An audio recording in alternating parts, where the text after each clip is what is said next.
එහෙනම් පුතේ අපි පටන් ගමු. එහෙනම් සියලු දෙනාටම අයිබෝන්. එතකොට අපි දෙවෙනි පාඩමේ පළවෙනි ටියුට් එක මේ ටියුට් එක කතා කරමින් ඉන්නේ. හරි? දෙවෙනි පාඩමේ පළවෙනි ටියුට් එක මේ ටියුට් එක කතා කරමින් ඉන්නේ. එතකොට මට කියන්න පුතේ මේකේ දැන් අපි කොතෙන්ට ආවද?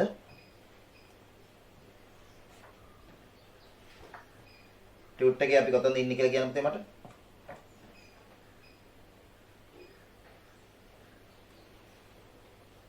කොහොම කතා කරන්න? 13 වෙනි පිටුවේ සර්. 13. ඔව් සර්. 13 කියලා කියන්නේ පුතේ ඔව් පරම්පරා අනුව පරිගණක වර්ගීකරණය. ඒකද? කියන්නේ 13 වෙනි එකේ පරිගණක වර්ගීකරණය. පරිගණක වර්ගීකරණය right. හරි. හොඳට අහගන්න. දැන් අපි දෙවෙනි පාඩම පටන් ගන්නකොට කිව්වා දෙවෙනි පාඩමේ මූලික අරමුණ තමයි කියලා කිව්වා පුතේ පරිගණකයේ ඉතිහාසය හැදෑරීම. ඒ කියන්නේ අපි මේ වර්තමානයේ භාවිතා කරන පරිගණකයක් දක්වා කොහොමද පරිගණකය කියලා කියන උපකරණය විකාශනය වුණේ. විකාශනය වුණා කියලා කියන්නේ කොහොමද පරිගණකය කියන උපකරණය ඉස්සරහට ගමන් කරේ කියන එක. නේද? ඒතර ඒක තමයි දෙවෙනි පාඩම ඉගෙන ගැනීමේ නැත්නම් දෙවෙනි පාඩමේ එක මූලික අරමුණක් වෙන්නේ. සහ තව අරමුණක් තමයි ඒ විදිහට විකාශනය වෙලා නැත්නම් වර්ධනය වෙලා එහෙමත් නැත්නම් දියුණු වෙලා ආපු පරිගණකය වර්තමානයේ ක්‍රියාත්මක වෙන්නේ මොන වගේ තාක්ෂණික ක්‍රමවලින්ද? ඒක තමයි පුතේ අපිට ඉගෙන ගන්න තියෙන්නේ. එතකොට ඔයගොල්ලෝ තේරුම් ගන්න ඕනේ දැන් අපි මේ පළවෙනි කණ්ඩායමට අදාළ ඒ කියන්නේ 2023 කණ්ඩායමේ පළවෙනි කණ්ඩායමට අයත් පන්තිය තමයි මේක. ඒතර මේ පන්තිය අපි ඔයගොල්ලෝ සාමාන්‍ය පෙළ විභාගෙට මොන දුන්නට පස්සේ පටන් ගත්තා. අප්‍රේල් මාසෙම පටන් ගත්තා. අපි අප්‍රේල් මාසේ අතෑරියත් පුතේ දැන්ට අපි මාස 5ක් විතර මේ පන්තිය අඛණ්ඩව කරගෙන ඇවිල්ලා තියෙනවා. මේ මාස 5 කාලය තුල අපි පළවෙනි පාඩම 100%ක් ආවරණය කරලා අවසන් කරලා තියෙනවා. ඒතර පළවෙනි පාඩම ආවරණය කරලා අවසන් කරනකොට පුතේ පරිගණකයක් කියන්නේ මොකක්ද කියන එක හා සම්බන්ධව ඉතාම හොඳින් අපි තේරුම් ගන්න තියෙනවා. ඒ ඔයගලන්ට මතක තියෙන්න පුළුවන් අමතක වෙන්න පුළුවන් පොඩ. ඒ වුණාට අපි පළවෙනි පාඩම ආවරණය කරලා ඔයගලන්ට මතක ඇති ටියුට්ස් 3කින්. නේ? ටියුට්ස් 3කින් පළවෙනි පාඩම අපි ආවරණය කළා. එහෙම කරලා තමයි පුතේ දෙවෙනි පාඩමට ආවේ. ඒ අතරේ අපි අමතර පාඩමක් විදිහට තුන්වෙනි පාඩමක් පටන් අරගෙන පොඩ්ඩක් ඉස්සරහට ආවා. ඒක මම අර తాවකාලිකව නැවැත්තුවා 21 කණ්ඩායමේ කාර්යයක් නිසා. ඒක මම ඔයගලන්ට ඉදිරියේදී දැනුම් දෙන්නම්. ඒක ප්‍රශ්නයක් කරගන්න එපා ඈ. හරි. එතකොට ඔන්නෝක තමයි තත්වය. එතකොට අපි දෙවෙනි පාඩමේ පළවෙනි ටියුට් එකේ දැන් ඇවිල්ලා තිනවා 13 වෙනි පිටුවට වෙනකන්. එතකොට දෙවෙනි පාඩමේ පළවෙනි ටියුට් එකේ ඒ කියන්නේ පුතේ අපි මේ කතා කරමින් ඉන්න ටියුට් එකේ මේ දක්වා කතා කරලා තියෙන විෂය කරුණු මත ඔයගලන්ට තේරෙනවා ඇති පරිගණකය කියන උපකරණයේ නිර්මාණය වීම ආරම්භ වෙන්නේ ලෝකේ පළවෙනි ගණිතමය උපකරණයේ විදිහට පිළිගත්ත ඇබකස් කියන උපකරණය හරහා. මේ ගණකරාමෝ කියන උපකරණය තමයි පළවෙනි ගණිතමය උපකරණ විදිහට ලෝකෙ පිළිගන්නේ. ඒතර පළවෙනි ගණිතමය උපකරණය තමයි පුතේ පරිගණකයේ ඉතිහාසය අපි කතා කරන පළවෙනි උපකරණය. මොකද පරිගණකයක් ලෝකෙ මුලින්ම නිර්මාණය කරෙත් මොකටද? ගණන් හදන්න. අද අපි බොහෝ කාර්යයන් වලට පරිගණකය භාවිතා කරාට පරිගණකයක් ලෝකෙ ඉස්සෙල්ලාම හැදුවේ මොකටද? ගණන් හදන්න. හරි? එතකොට ඒ ගණන් හැදීම සඳහා නැත්තම් ගණිතමය ගැටලු විසඳීම සඳහා හදපු පරිගණකය වර්තමාන වෙනකොට හිතාගන්න බැරි විදිහේ කාර්යයන් කරන්න පුළුවන් විදිහේ දියුණු උපකරණයක් බවට පත් වෙලා තියෙනවා. එහෙමනම් අපි මෙහෙම තේරුම් ගමු. ඔය පරිගණක වර්ගීකරණය අපි ඉංග්‍රීසියෙන් කියන පුතේ classification of computers. අපි තේරුම් ගන්න ඕනි classify කරනවා කියලා කියන්නේ මොකක්ද? classify කරනවා කියලා කියන්නේ පුතේ වර්ග කරනවා කියන එක. classify කරනවා කියලා කියන්නේ වර්ග කරනවා කියන එක. එතකොට මේ පරිගණක වර්ගීකරණයේදී අපි කරන්නේ වර්තමානයේ වෙනකොට භාවිතා කරන විධිමත් දියුණු සියලු පරිගණක විවිධ තේමාවන් යටතේ බෙදලා වෙන් කරලා ඒවැ ලක්ෂණ හැදෑරීම. විවිධ තේමාවන් යටතේ බෙදලා වෙන් කරලා ලක්ෂණ හැදෑරීම. right? හරියට නිකන් මෙන්න මේ වගේ. ඕගොල්ලෝ හිතන්න පුතේ අපේ ඔන්න කුලකයක් ගන්නවා මිනිස්සු. ඔන්න මිනිස්සු කියන කුලකය අපි ගන්නවා. හරි අපි හිතමුකෝ අපේ රටේ මිනිස්සු කියලා. එතකොට මේ කුලකේ නැත්තම් මේකේ ඉන්නේ කවුද? ශ්‍රී ලංකාව කියන රටට අයිති මිනිස්සු. දැන් පුතාලා දන්නවා මේ මිනිස්සුන්ව අපිට වර්ග කරන්න පුළුවන් නේද ජාතිකත්වයේ මත? මොකද ජාතිකත්වය කියන්නේ? එයා සිංහලද, එයා දෙමළද, එයා මුස්ලිම්ද, එයා බර්ගද, එයා මැලේද නේද? නේ? වර්තමානයේ කරන් එයා චීනද? එහෙම ඇති නේද පුතේ? හරි. එතකොට අන්නේ කියන ආකාරය මත වර්ගීකරණය කරන්න පුළුවන්. එතකොට අපි ශ්‍රී ලංකාවේ ජීවත් වන මිනිස්සු කියන කුලකය ගත්තාම ඒ කුලකයේ තුල තියෙන අවයවයන් නේ මිනිස්සු කියන්නේ අවයවයන්නේ. ඒ අවයවයන් පුතේ අපිට වර්ග කරන්න පුළුවන් ජාතිකත්වයේ මත. ඒ වගේම නැවත ඒ අවයවයන් මෙතෙන්ට දාලා වර්ග කරන්න පුළුවන් අදහන ආගම මත. එයා බෞද්ධද? එයා නේ ඉස්ලාම්ද? එයා හින්දුද? එයා ක්‍රිස්තියානිද? පැහැදිලිද? ඒ මත වර්ග කරන්නත් පුළුවන්. රයිට්? ඒතර ඕයිනම් පුළුවන් කතා කරන භාෂාව මත. එයා කතා කරන්නේ සිංහලද? එයා කතා කරන්නේ දෙමළද? නේ? එයා කතා කරන්නේ මැලේ භාෂාවද? රයිට්? ඔන්න ඔය කියන ආකාර මතත් වර්ග කරන්න පුළුවන්. ඕනිනම් වර්ග කරන්න පුළුවන් ජීවත් වෙන ප්‍රදේශයේ මත. එයා උතුරේද? එයා දකුණේද? එයා බස්නාහිරද? එයා රට මැදද?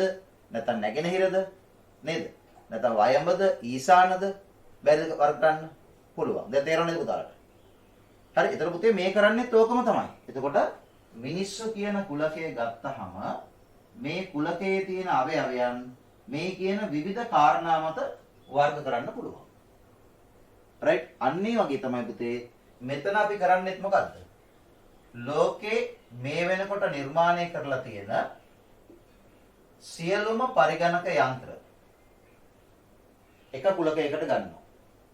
ලෝකේ මේ වෙනකොට නිර්මාණය කරලා තියෙන සියලුම පරිගණක යන්ත්‍ර එක කුලකයකට අරගෙන ඊට පස්සේ මොකද්ද කරන්නේ? මේ යන්ත්‍ර වර්ග කරනවා. වර්ග කරනකොට එක ක්‍රමයක් තමයි එක වර්ගීකරණයක් තමයි පුතේ පරම්පරාව අනුව වර්ග කරන්න පුළුවන්. එකක් තමයි මොකද්ද? පරම්පරාව අනුව වර්ග කරන්න පුළුවන්.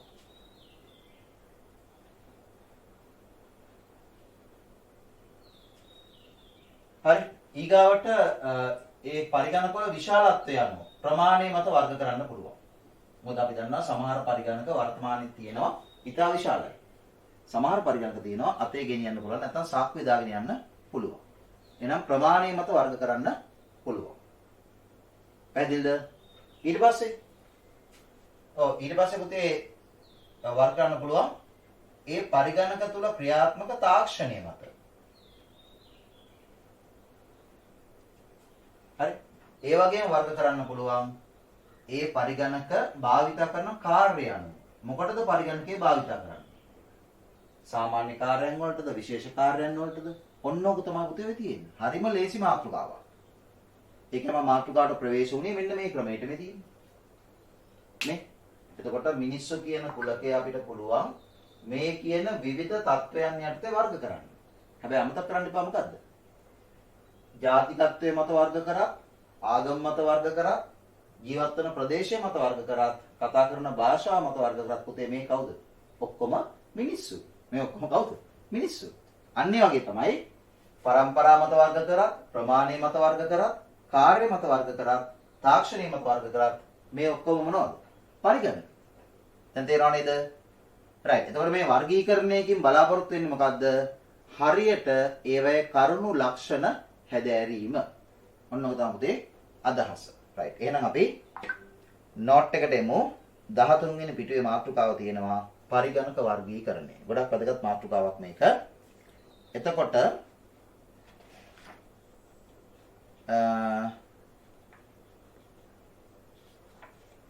අපි ලියමු. ඔයගොල්ලන්ට මම මේක නෝට් එක ලියන්න ස්ථාන දෙකක් වෙන් කරලා තියෙනවා. රයිට්. ලියන්න මෙහෙම. ලියන්න. පළවෙනි හිස්තැනේ පේලි 3ක් තියෙනවා. දෙවෙනි හිස්තැනේ පේලි 2ක් තියෙනවා. හරි ඊට කලින් පුතේ මට විනාඩියක් දෙන්න මෙන්න මෙහෙම. පුතේ දැන් මේ කණ්ඩායමත් එක්ක එකතු වෙලා තියෙනව නේද දෙවෙනි කණ්ඩායමේ ළමයි දරුවෝ ඉන්නව නේද දැන් මෙතන? ආ? අවිලා ඉන්නව නේද? රයිට්. දැන් ටියුට් එක ගත්ත නේද ඔයගොල්ලෝ? රයිට්. එහෙනම් අර රයිට්. එතකොට මම පළවෙනි කණ්ඩායමේ කාස් එක දිගටම කරන් යන අතරේ අපි දෙවෙනි කණ්ඩායමකුත් පටන් ගත්තා. ඒක මම පළවෙනි කණ්ඩායමේ දරුවන්ටත් කිව්වා. එතකොට පළවෙනි කණ්ඩායමේ දරුවන්ට තුන්වෙනි පාඩමේ ටිකක් අපි නොමිලේ කරා වගේම දෙවෙනි කණ්ඩායමේ දරුවන්ටත් පළවෙනි පාඩම නොමිලේ කරලා දෙනවා කියලාත් මම කිව්වා. හරි. ඊට පස්සේ දැන් පළවෙනි කණ්ඩායමේ දරුවොත් එක්ක මේ දෙවෙනි කණ්ඩායමේ දරුවෝ සම්බන්ධ වෙනවා. අද තමයි පළවෙනියට සම්බන්ධ වෙන දවස. හැබැයි ඔක්කොම සම්බන්ධ වෙලා නැහැ කියන එක මට පැහැදිලි. හරි. එතකොට දෙවෙනි කණ්ඩායමේ අයට මේ දෙවෙනි පාඩමට අදාළ මුල කොටස. ඒ කියන්නේ පුතේ දැන් අපි කතා කරන්නේ 13 වෙනි පිටුවනේ. එතකොට පළවෙනි පිටුවේ සිට 13 වෙනි පිටුව දක්වා ඒ පිටු 12 විෂය කරුණු උගන්වපු වීඩියෝස් ටික ඒගොල්ලන්ගේ ගෲප් එකට මම දැම්මා. ඒක මම ගිය සිකුරාදා වෙන ක්ලාස් එකේදී කිව්වා. මම මේ කතා කරන්නේ පුතේ බදාදා පළවෙනි කණ්ඩායමේ දරුවොත් එක්ක නෙමෙයි ඈ. සිකුරාදා අපි කරන දෙවෙනි කණ්ඩායමේ දරුවොත් එක්ක. එතකොට මේ වීඩියෝස් ටික බලලා මම කිව්වා මේ ටියුට් එක ආයතන වලින් ලබා ගන්න. ලබාගෙන ඒ වීඩියෝස් ටික බලලා නෝට් එක ලියා ගන්න දැනුම හදා ගන්න කියලා. එතකොට එහෙම කරගත්ත කට්ටිය දැන් මෙතන සම්බන්ධ වෙලා ඉන්නවා ඇති. එතකොට ඒගොල්ලන්ට පුතේ දැන් මේ මුල ටිකේ ප්‍රශ්නයක් නැහැ. මොකද හේතුව අපි මේ වීඩියෝ කියලා කියන පුතේ මේ පළවෙනි කණ්ඩායමේ දරුවන්ට උගන්වපු වීඩියෝ එකමයි. කිසි වෙනසක් නැහැ. හරි. එහෙනම් 13 වෙනි පිටුවේ මැද පටන් ගන්නවා පරිගණක වර්ගීකරණය කියන මාතෘකාව. ඒකේ මුලින්ම හිස්තැනක් තියෙනවා රූල් 3ක. ඊට පස්සේ හිස්තැනක් තියෙනවා රූල් 2ක. රූල් 3 හිස්තැනේ ඉස්සෙල්ලාම ලියන්න. ලියන්න මෙහෙම. ලියන්න. ලොව මුල් පරිගණකයේ සිට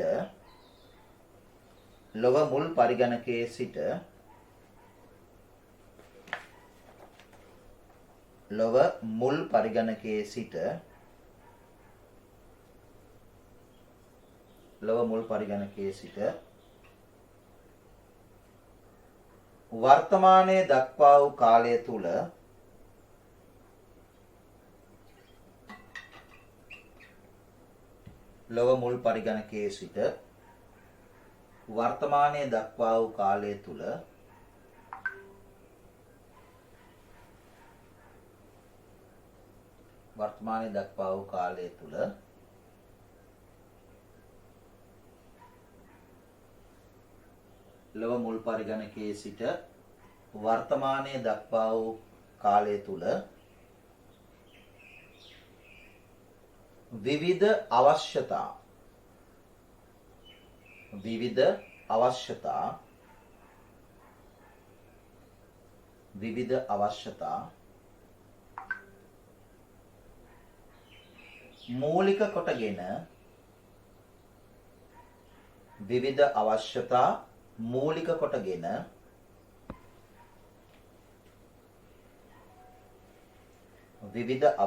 මූලික කොටගෙන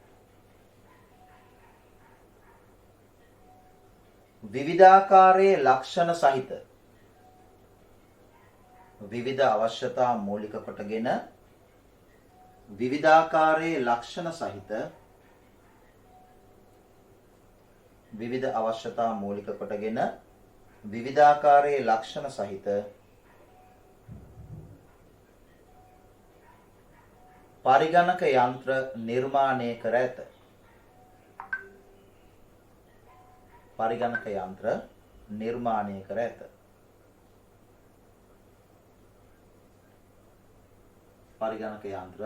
නිර්මාණය කර ඇත. රයිට් ආගන්න පුතේ මේ පස්සේ ලොග් වෙන කට්ටිය පස්සේ ක්ලාස් එකට සම්බන්ධ වෙන කට්ටිය අපි කතා කරමින් ඉන්නේ දෙවෙනි පාඩමේ පළවෙනි ටියුට් එකේ මෙන්න මේකේ 13 වෙනි පිටුවේ පළවෙනි හිස්තැන අර පළවෙනි හිස්තැන කියලා කියන්නේ පරිගණක වර්ගීකරණය කියන මාතෘකාව යටතේ තියෙන රූල් 3 පළවෙනි හිස්තැන. හරි මොකද ඒක කිව්වේ? දැන් අපි සූදානම් වෙන්නේ පුතේ පරිගණක වර්ග කරන්න. එතන මේ වර්ගීකරණයට අයිති වෙන්නේ කාවද? ලෝකේ පළවෙනි පරිගණකයේ සිට වර්තමානයේ දක්වා නිර්මාණය කරපු සියලු පරිගණක. මොකද ලෝකේ පළවෙනි පරිගණකයේ සිට පුතේ වර්තමානයේ දක්වා වූ කාලය තුල විවිධ අවශ්‍යතා මූලික කරගෙන විවිධ ලක්ෂණ සහිත පරිගණක ගොඩනගලා තියෙනවා. නේ? ඔයගොල්ලෝ දැන් මේකෙන් ගොඩාක් වැදගත් දෙයක් ඉගෙන ගන්නවා. බොහෝ විට ඔයගොල්ලන්ගේ ඔළුවේ පුතේ පරිගණකයක් කිව්වහම මැවෙන චිත්‍රය තමයි මොකද්ද? එක්ක ලැප්ටොප් එකක්, එක්ක ඩෙස්ක්ටොප් කම්පියුටරයක්. කොටින්ම මොකද්ද? PC එකක්, පුජ්‍යල පරිගණකයක්. පුජ්‍යල පරිගණක කියලා කියන පුතේ ලෝකේ තියෙන එක පරිගණක වර්ගයක් පමණයි. තවත් පරිගණක වර්ග කිහිපයක් තියෙනවා. අන්න ඒ ටික අපිට හරියට මේකෙදි ඉගෙන ගන්න පුළුවන් වෙනවා. රයිට්. එහෙනම් පරිගණක යන්ත්‍ර නිර්මාණය කර ඇත. රයිට්. එතනින් ඒ වාක්‍ය අවසන් ඊගාවට එන දෙවෙනි හිස්තැනට පේලි දෙකක හිස්තැනක් තියෙනවා. එතෙන්ට එන්න. ලියන්නේ එකේ ලියන්න මෙම සියලු පරිගණක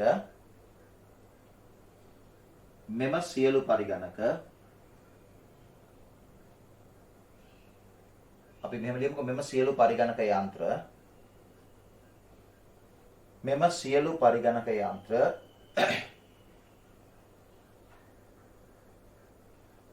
පහත දක්වා ඇති මෙම සියලු පරිගණක යන්ත්‍ර පහත දක්වා ඇති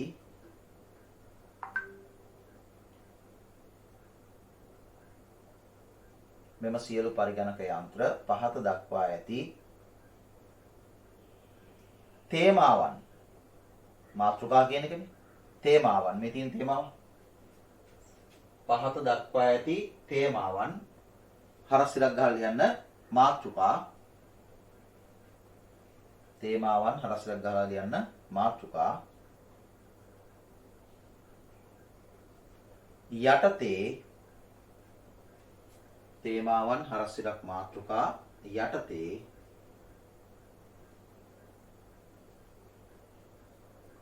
වර්ගීකරණය කළ හැක තේමාවන් හරස් ඉරක් මාතෘකා යටතේ වර්ගීකරණය කළ හැක right එහෙනම් ඔය කියන සියලු පරිගණක පුතේ මේ කියන මාතෘකාව ඔස්සේ වර්ග කරන්න පුළුවන් මොනවද මේ මාතෘකා එක පරම්පරා අණුව right ඒකට අපි කියනවා according to generation according කියලා කියන පුතේ අණුව කියන එක generation එක කියලා කියන්නේ පරම්පරාවට හරි ඒතර පරම්පරාවක් කියලා කිව්වහම ඔයගොල්ලන්ට තේරෙනවා දැන් අපි කියන්නේ අපේ පරම්පරාව ඕගොල්ලන්ගේ පරම්පරාව නේ ඕගොල්ලන්ගේ පරම්පරාව කියලා කියන්නේ තාම ඉස්කෝලේ යන වයසේ දරුවෝ අපේ පරම්පරාව කියලා කියන්නේ දැන් වැඩි හිටියෝ ඒතර ඕගොල්ලන්ගේ පරම්පරාවයි අපේ පරම්පරාවයි අතරේ තවත් පරම්පරාවන් ඉන්නවා දැන් මේ වෙනකොට විශ්වවිද්‍යාලවල ඉගෙන ගන්න පරම්පරාව ඊට පස්සේ විශ්වවිද්‍යාලවල ඉගෙනගෙන රැකියා කරන පරම්පරාවක් දැන් තේරෙනවද ඒතර පුතේ ඔය විදිහට අපිට මේ සමාජයේ ජීවත් වෙන මිනිස්සු විවිධ පරම්පරාවලට වෙන් කරලා කතා කරන්න පුළුවන්. ඒතර ඇත්තටම පරම්පරාවක් කියන්නේ මොකක්ද?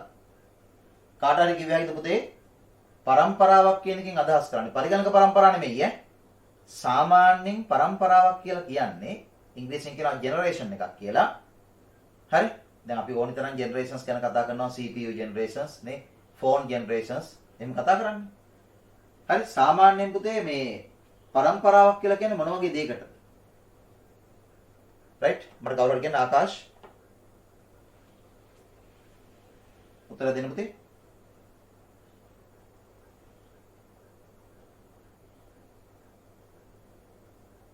පරම්පරාවක් කියලා කියන්නේ මොකේද?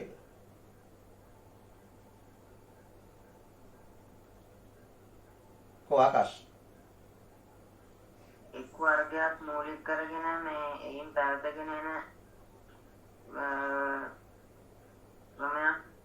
right පිළිගන්න පුළුවන් පුතේ. ඔව් එක් වර්ගයක් මූලික කරගෙන ඒකෙන් පැවතෙන වගේ කියන අදහසක් ගන්න බැරි කමක් නැහැ පුළුවන්. අපි එච්චර දුර යන්න නේද පුතේ කෙටියෙන්ම කිව්වොත් පරම්පරාවක් කියලා කියන්නේ සාමාන්‍ය පුතේ කාලවකවානුවක්. මෙන්න මේ වගේ කාලවකවානුවක් නිශ්චිත කාලවකවානුවක්. මම ඉස්සෙල්ලා කිව්වේ අපේ පරම්පරාව කිව්වහම ඒ කාලවකවානුව තියෙනවා අපේ වයසත් එක්ක. ඕගොල්ලන්ගේ පරම්පරාව කිව්වම කාලවකවානුවක් තියෙනවා ඕගොල්ලන්ගේ වයසත් එක්ක. දැන් තේරෙනවනේ. ඒතර පුතේ පරම්පරාවක් කියලා කියන්නේ අතරම නිශ්චිත කාලවකවානුවක්. හරි එතකොට දැන් මේ ලෝකේ පළවෙනි පරිගණකය නිර්මාණය කරපු දවසේ ඉඳලා වර්තමානයේ අපි භාවිතා කරන පරිගණකයේ දක්වා වූ කාලය තුල විවිධාකාරයේ පරිගණක යන්ත්‍ර පුතේ විවිධ කාලවලදී නිර්මාණය වෙලා තියෙනවා. විවිධ තාක්ෂණික තත්ත්වයන් පදනම් කරගෙන. අන්නේ අනුව මේ පරිගණක සියල්ල පරම්පරා කිහිපයකට වෙන් කළා අපි ඉගෙන ගන්නවා. ඒවා අපින් ඍජුව ප්‍රශ්න කරනවා විභාගෙදී ඈ. හරි. ලියමුකෝ මෙන්න මෙහෙම.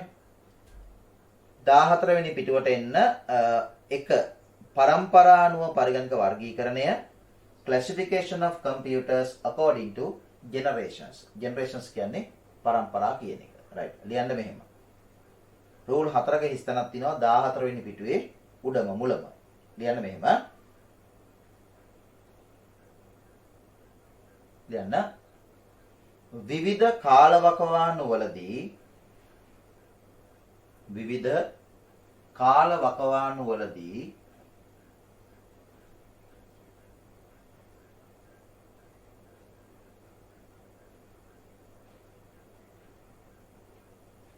කාලවකවානුවලදී නිෂ්පාදනය කළ පරිගණකවල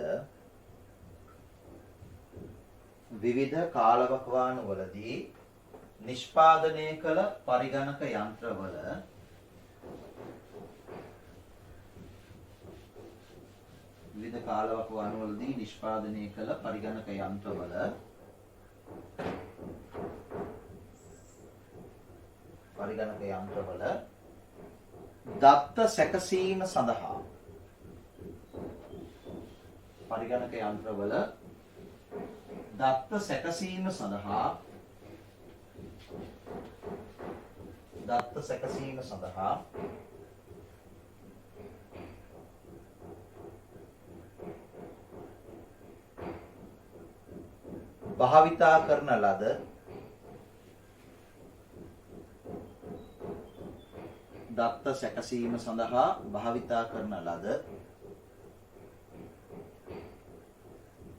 දත්ත සැකසීම සඳහා භාවිතා කරන ලද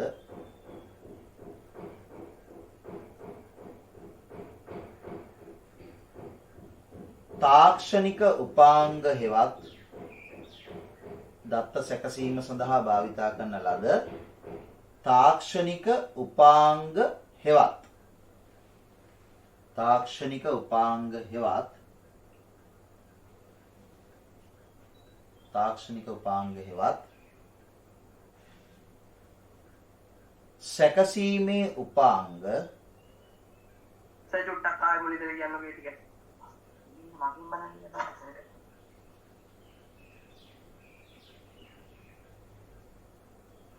විවිධ කාලවකවානුවලදී නිෂ්පාදනය කරන ලද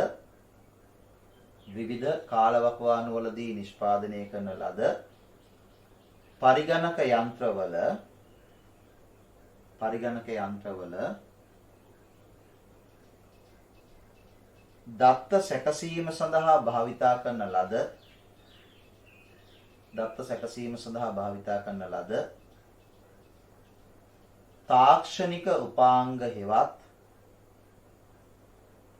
දත්ත සැකසීම සඳහා භාවිතා කරන ලද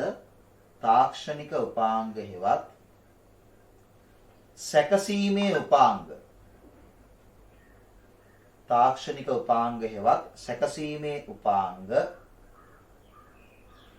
එකිනෙකට වෙනස් වේ.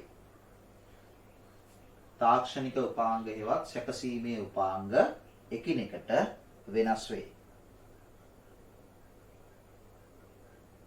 එකිනෙකට වෙනස් වේ.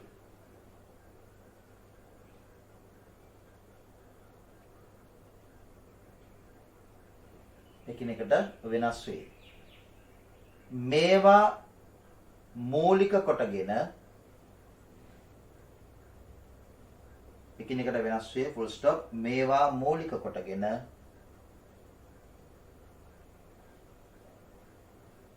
මෙම වර්ගීකරණය සිදු කර ඇත. මේවා මූලික කොටගෙන මෙම වර්ගීකරණය සිදු කර ඇත.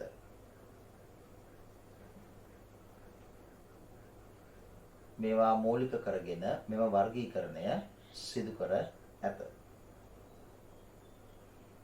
හරි. ආගන්න දැන් පුතේ මෙතන ඉතා පැහැදිලිව කියනවා මොකද්ද? ඉතා පැහැදිලිව කියනවා මේ පරම්පරානුව පරිගණක වර්ගීකරණය කියන එක කරලා තියෙන්නේ කොහොමද?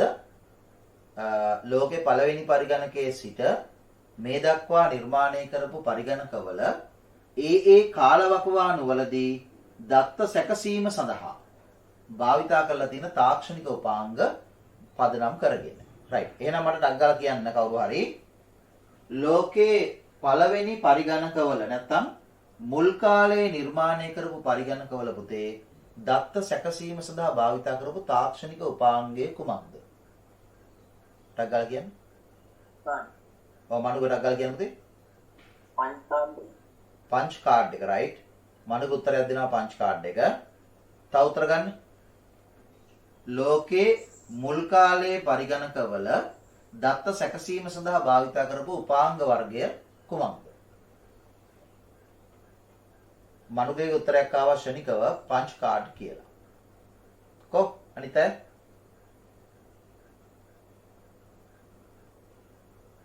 උත්තර දෙන්න පුතේ. රික්තක නල රයිට්. අන්න උත්තරයක් ආවා තව රික්තක නල. රයිට්. තව උත්තර ගන්න. ජනනී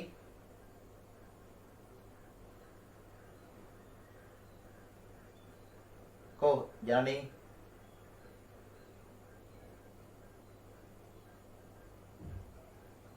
ළමයි එන්න කතා කරන එක අඩු කරනවා නේද?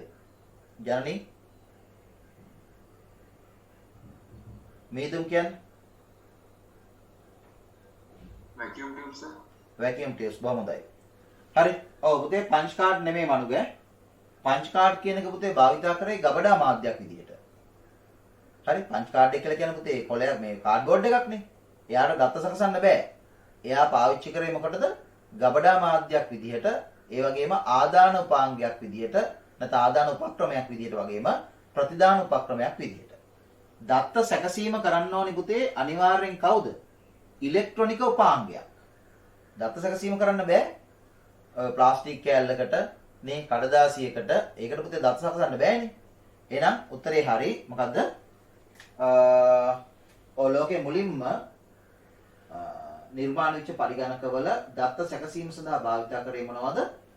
රික්තක නල. අපි ඒකට කියනවා වැකියුම් ටියුබ්ස්. වැකියුම් ටියුබ්ස්. මේකට තමයි අපි සිංහලෙන් කියන්නේ මොකක්ද කියලාද? රික්තක නල කියලා.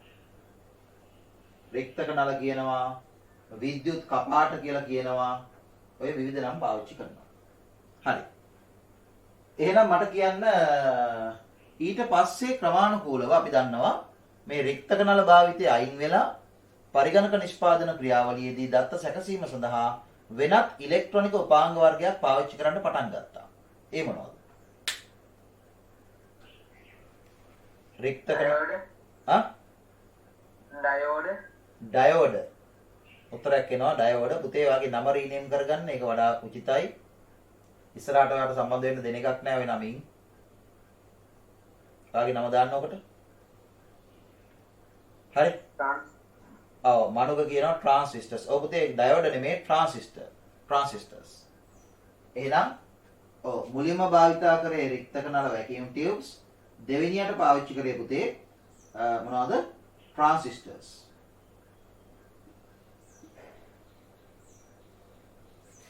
ඊගාවට කාලයත් එක්ක ට්‍රාන්සිස්ටර්ස් භාවිතයත් යට ගිහිල්ලා ඊට වඩා දියුණු ඉලෙක්ට්‍රොනික උපකරණ වර්ගයක් පාවිච්චි කරන්න ගත්තා. ඒ මොනවද? ICs. වමොදයි. ICs. අපි කියනවා සිංහලෙන් අනුකලිත පරිපත. මම ඒක සිංහලෙන් ලියන්නම්. මොකද මේක ට්‍රාන්සිස්ටර්ස් මනේ.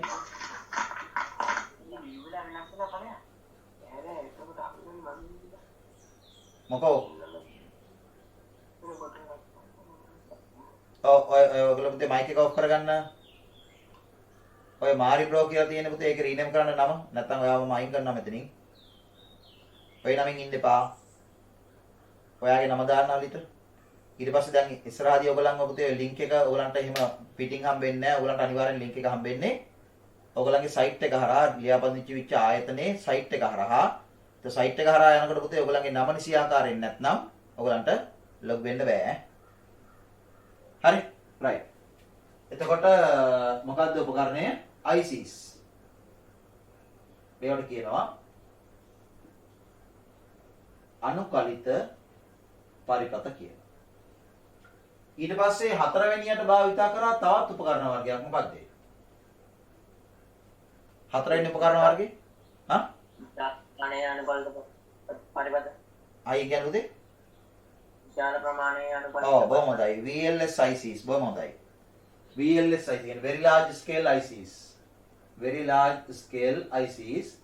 ඒකට අපි කිව්වා ultra large scale ICs. හරි?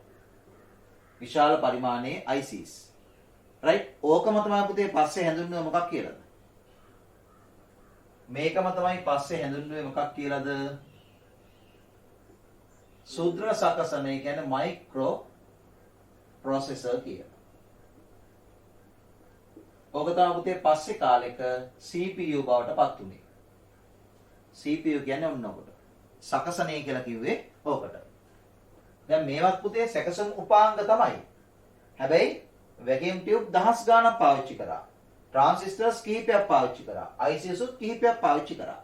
හැබැයි මෙතනදී පුළුවන් වුණා පුතේ පරිගණකයේ සියලු සැකසීම් එක උපකරණකින් කරන්න. ඒක තමයි මොකද්ද? මයික්‍රෝප්‍රොසෙසරේ නැත්නම් CPU කියලා කියන්නේ. ඊට පස්සේ පස්වෙනි උපකරණයේ විදිහට පාවිච්චි කරේ මොකද්ද? ඔක තමයි පුතේ වර්තමානයේ පාවිච්චි කරන්නේ. මොකද්ද? අධික ප්‍රමාණයේ අනුකල්ප. ඔව් ඒක අපි ඒ අනුකලිත පරිපත කියන වචනේ අපි පාවිච්චි නොකරමු පස්වෙනි පරම්පරාවට. ඒකට අපි කියන්නේ මොකක් කියලාද? වැඩි දියුණු කරන ලද මයික්‍රෝප්‍රොසෙසර්ස් නැත්නම් සුද්‍ර සකසන.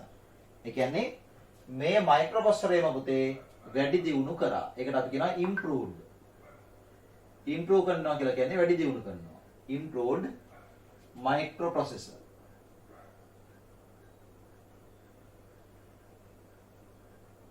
හරිද? ඒ කියන්නේ මොකද්ද? වැඩි දියුණු කරන ලද.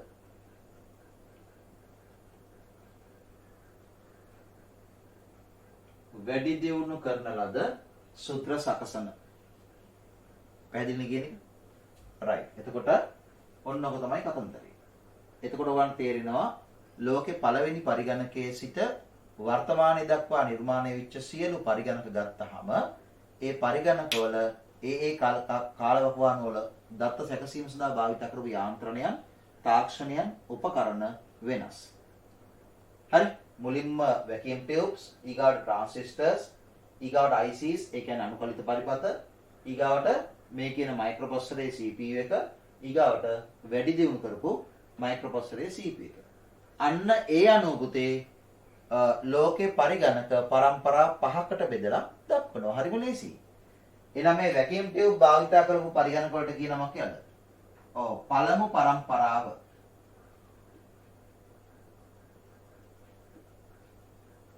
ඊගා ට්‍රාන්සිස්ටර්ස් භාවිත කරපු පරිගණක වලට කියනම කියලාද?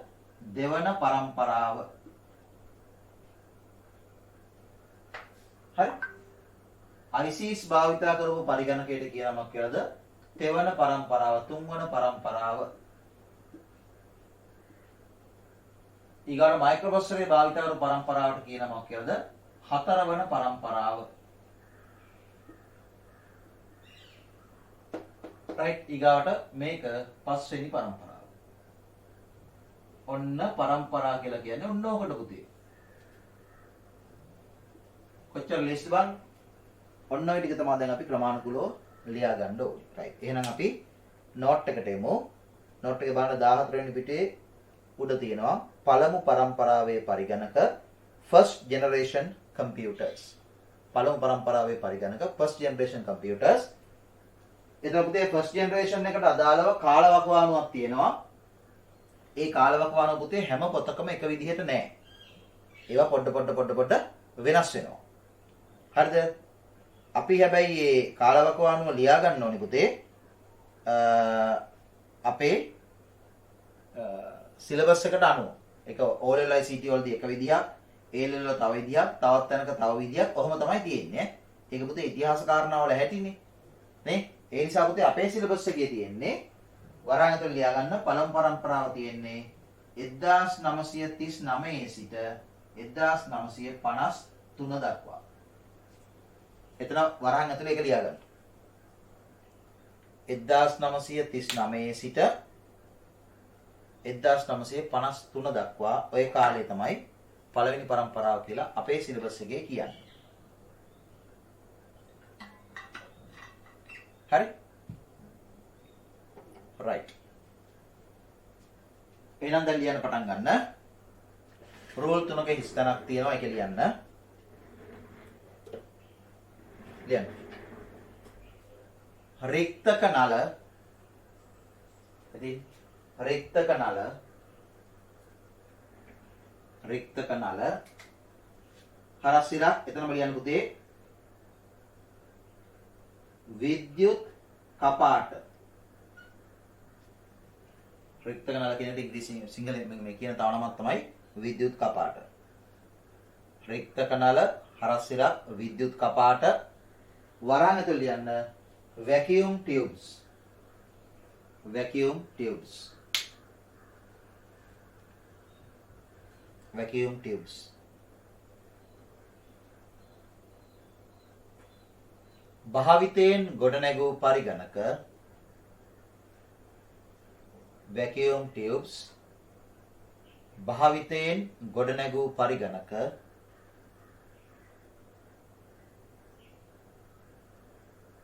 භාවිතයෙන් ගොඩනැගූ පරිගණක භාවිතයෙන් ගොඩනැගූ පරිගණක පළමු පරම්පරාවේ පරිගණක ලෙස හඳුන්වයි. භාවිතයෙන් ගොඩනැගූ පරිගණක පළමු පරම්පරාවේ පරිගණක ලෙස හඳුන්වයි. භාවිතයෙන් ගොඩනැගූ පරිගණක පළමු පරම්පරාවේ පරිගණක ලෙස හඳුන්වයි. පළමු පරම්පරාවේ පරිගණක ලෙස හඳුන්වයි.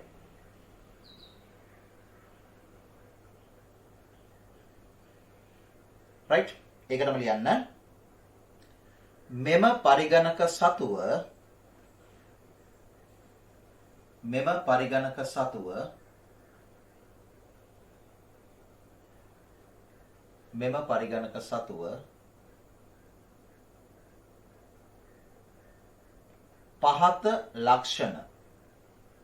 පරිගණක සතුව පහත ලක්ෂණ පැවතුනි. මෙම පරිගණක සතුව පහත ලක්ෂණ පැවතුනි.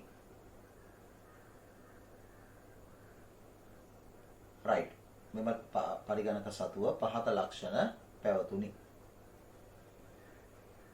හරියට එතකොට දැන් අපි දන්නවා එහෙනම් පළවෙනි පරම්පරාවේ පරිගණක කියන්නේ මොනවද? රික්තක නල නැත්තම් විද්‍යුත් කපාට භාවිතයෙන් ගොඩනගපු පරිගණක. right ඒ පරිගණක සතුව පැවතිච්ච ලක්ෂණ තමයි දැන් අපි ලියා ගන්න ඕනි. ඔයගලන්ට මම හිස්තැන් දීලා තිනවා 6ක්. ඒ හිස්තැන් 6ේ අපි ඒ ලක්ෂණ ලියමු. මට කවුරු හරි කියන්න පුතේ ඔය පළවෙනි පරම්පරාවට අයිති පරිගණක සතුව තිබිච්ච ලක්ෂණ කියන්න බලන්න. කවුරු හරි එකක් කියන්න. ඔව්. භෞතික ප්‍රමාණයෙන් ගොඩාක් විශාලයි. ඒකට හේතුව මොකද්ද?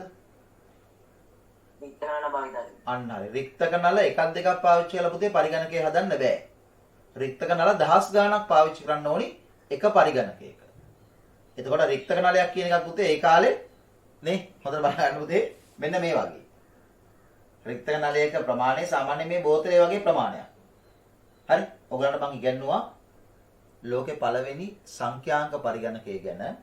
ලෝකේ පළවෙනි සංඛ්‍යාංක පරිගණකයේ පුතේ ENIAC කියන පරිගණකයේ රික්තක නල පාවිච්චි කරා කියලා කියනවා 18000ක් විතර. ඉතින් මේ බෝතලේ වගේ සයිස් 18000ක් පාවිච්චි කරා කියලා කියන පුතේ ලොකු තොරණක් වගේනේ. නේද? බල්බ් නේ 10 ගාණක් තියෙන තොරණක් වගේ. ඒ කියන්නේ භෞතිකව ගොඩක් විශාලයි. හරි ලියමු අපි. එක ලියගෙන ඉන්න. ඔව් ස්පීඩ් එක අඩුයි ගොඩක් හොඳයි. උත්තර කීපයක් දානවා එක ලියන්න. භෞතික ප්‍රමාණය ඊටා විශාල විය. භෞතික ප්‍රමාණය ඊටා විශාල විය.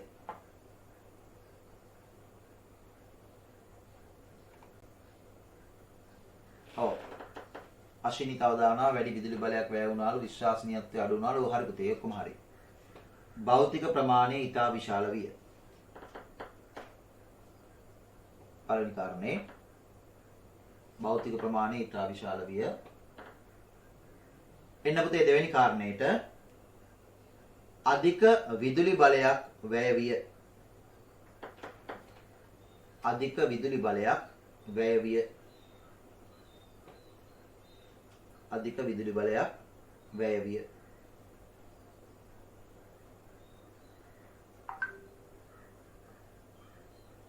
අධික විදුලි බලයක් වැය විය.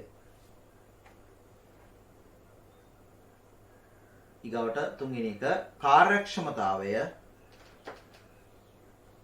කාර්යක්ෂමතාවය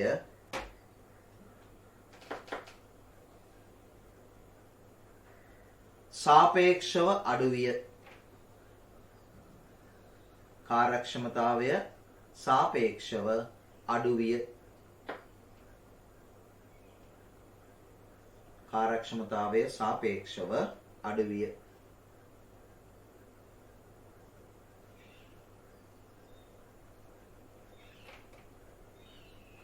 කාර්යක්ෂමතාව සාපේක්ෂව අඩු විය. හතරවෙනි එක පරිගණක මෙහෙයවීම හා නඩත්තුව පරිගණක මෙහෙයවීම හා නඩත්තුව පරිගණක මෙහෙයවීම හා නඩත්තුව අපහසු විය. පරිගණක මෙහෙයවීම හා නඩත්තුව අපහසු විය. පරිගණක මෙහෙයවීම හා නඩත්තුව අපහසු විය.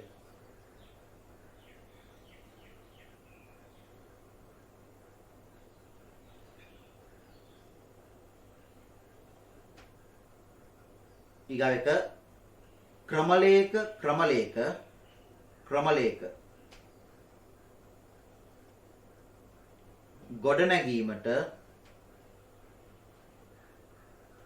ක්‍රමලේඛ ගොඩනැගීමට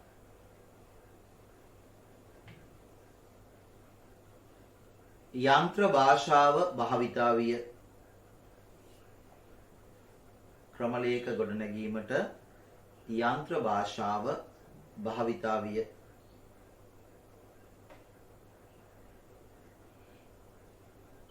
ක්‍රමලේඛ ගොඩනැගීමට යන්ත්‍ර භාෂාව භාවිතා විය.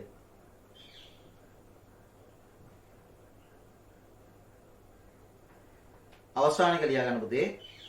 ගබඩා මාධ්‍ය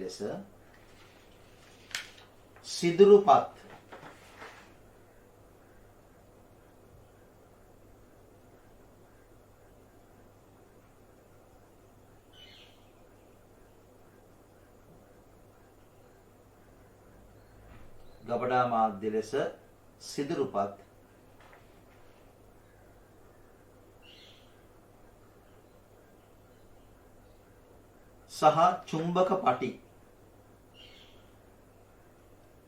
සිදුරුපත් සහ චුම්බක පටි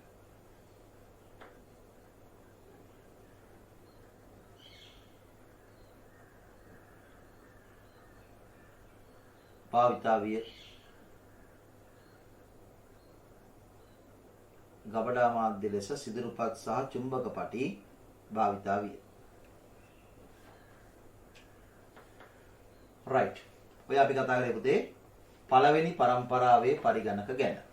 right. අපි එමු ඊගාවට දෙවන පරම්පරාවේ පරිගණක second generation computers. right. second generation computers. ඒකේ ලියා ගන්න කාලවකවානුව පුතේ දෙවන පරම්පරාවේ පරිගණක වල කාලවකවානුව ලියා ගන්න. මෙතන 1954 වගේ ඉඳන් 1963 වගේ කාලය දක්වා දෙවෙනි පරම්පරාවේ පරිගණකවල කාලවකවානුව ලියා ගන්න. 1954 වගේ ඉඳන් 1963 වගේ දක්වා. මොකද මේ પરම්පරාව 53 දක්වා යනවා. මේක 54න් පටන් ගන්න 63 දක්වා යනවා. මම නැවත මතක් කරනවා පුතේ. මේ પરම්පරාවල මේ කාලවකවානු පොඩ වෙනස් වෙන්න පුළුවන්. කවදාවත් ඔයගොල්ලන්ගෙන් ප්‍රශ්න අහන්නේ නැහැ. පළවෙනි પરම්පරාවට අයිති කාලවකවානුව මොකක්ද කියලා. ඒවා ප්‍රශ්න කරගන්න එපා. ඒවා අපිට විභාගෙදී අහන්න නැහැ පුතේ. ඒ අහන්න නැත්තේ ඇයි? ඒවා එක එක තැන් වල එක එක විදිහට තියෙන නිසා. මොකද මේවා ඉතිහාස කාරණානේ. හරි. ලියන්න.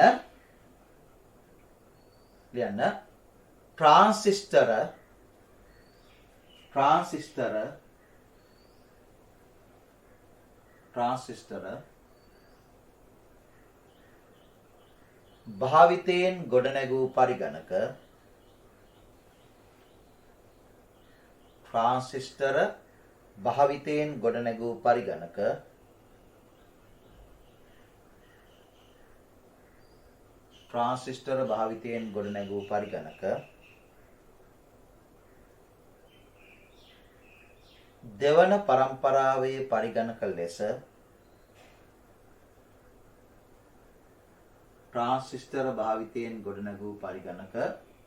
දෙවන પરම්පරාවේ පරිගණක ලෙස හඳුන්වයි.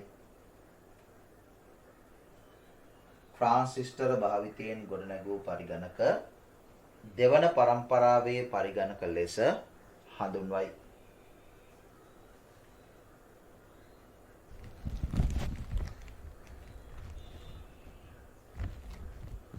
right? ට්‍රාන්සිස්ටර භාවිතයෙන් ගොඩනැගූ පරිගණක දෙවන પરම්පරාවේ පරිගණක ලෙස හඳුන්වයි.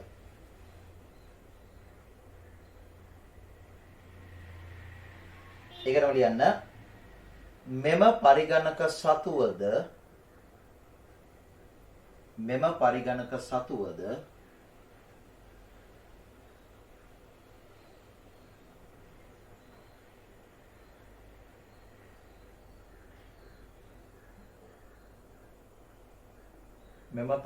සතුවද විශේෂ ලක්ෂණ පැවතුනි. මෙම පරිගණක සතුවද විශේෂ ලක්ෂණ පැවතුනි. right. එතකොට පුතේ දෙවෙනි પરම්පරාවේ පරිගණක වලත් අපිට විශේෂයෙන් කතා කරන්න පුළුවන් ලක්ෂණ තියෙනවා. හැබැයි මේ ලක්ෂණ කතා කරන්නේ කොහොමද? පළවෙනි પરම්පරාවට සාපේක්ෂව. දැන් පුතේ අපි කතා කරනවා මොකද්ද? පළවෙනි પરම්පරාවේ පරිගණක භෞතිකව ඉතා විශාලයි කියලා. හැබැයි ඊට සාපේක්ෂව පුතේ දෙවෙනි પરම්පරාවට ආපුවාම දෙවෙනි પરම්පරාවේ පරිගණක පළවෙනි પરම්පරාවේ පරිගණක වලට වඩා සාපේක්ෂව තරමක් කුඩයි. ගොඩාක් කුඩයි නෙමෙයි, තරමක් කුඩයි. පළවෙනි પરම්පරාවේ පරිගණක වල කාර්යක්ෂමතාවය අඩුයි. ඊට සාපේක්ෂව දෙවෙනි પરම්පරාවේ පරිගණක වල කාර්යක්ෂමතාවය වැඩි. ඒ නිසා පුතේ හොඳට තේරුම් ගන්න දෙවෙනි પરම්පරාවේ පරිගණක වල ලක්ෂණ අපි කතා කරන්නේ සාපේක්ෂව. කාට සාපේක්ෂවද? පළවෙනි પરම්පරාවට සාපේක්ෂව. හරි ලියන්න පළවෙනි කාරණේ. එතනත් ඔයගලන්ට පේනවා 14 වෙනි පිටුවේ මම පේලි 3ක් වෙන් කරලා තිනවා කාරණා ලියන්න. ලක්ෂණ ලියන්න. 15 වෙනි පිටුවේ පේලි 4යි පේලි 6ක් වෙන් කරලා තිනවා. අවසාන කාරණේට පේලි 3ක් තියෙනවා. හරි ලියන්න මෙහෙම. පළවෙනි කාරණේ ලියන්න 14 වෙනි පිටුවේ අපි ලියාගත්ත විස්තරයට යටින් මම බුලට් එකක් නැත්නම් සංකේතයක් දාලා පේලි 3ක් වෙන් කරලා තිනවා. ඒකේ පළවෙනි පේලිය ලියන්න.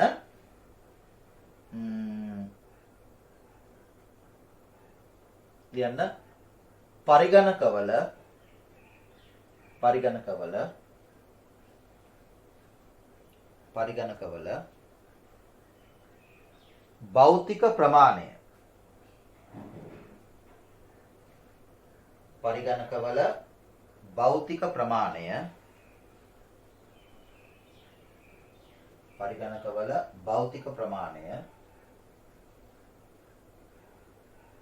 තරමක් කුඩා විය. පරිගණකවල භෞතික ප්‍රමාණය තරමක් කුඩා විය.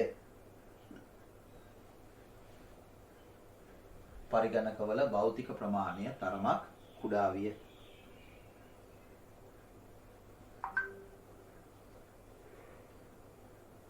භෞතික ප්‍රමාණය තරමක් කුඩා වුණා. අංක 2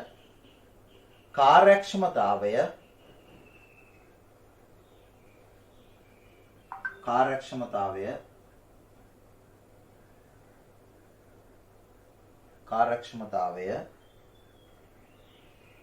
පළමු පරම්පරාවට සාපේක්ෂව කාර්යක්ෂමතාවය පළමු පරම්පරාවට සාපේක්ෂව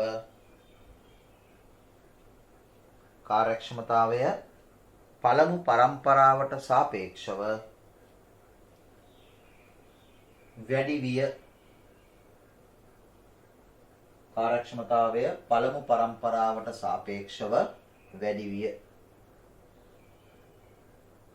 වේගය වැඩි වුණා පුතේ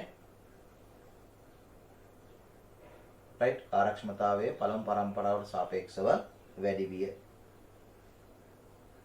තුන්වෙනි කාරණේ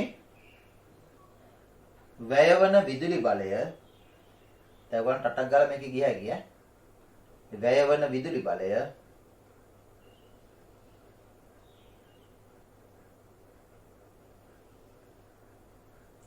විදුලි බලය සාපේක්ෂව අඩු විය වැයවන විදුලි බලය සාපේක්ෂව අඩු විය වැයවන විදුලි බලය සාපේක්ෂව අඩු විය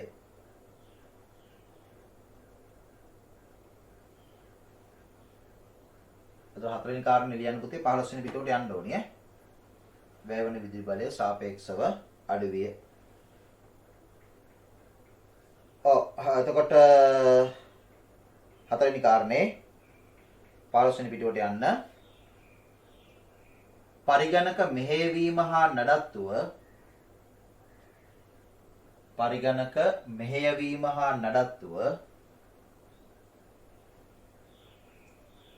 පරිගණක මෙහෙයවීම හා නඩත්තුව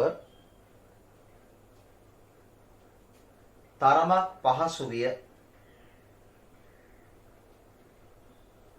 පරිගණක මෙහෙයවීම හා නඩත්තුව තරමක් පහසු විය පරිගණක මෙහෙයවීම හා නඩත්තුව තරමක් පහසු විය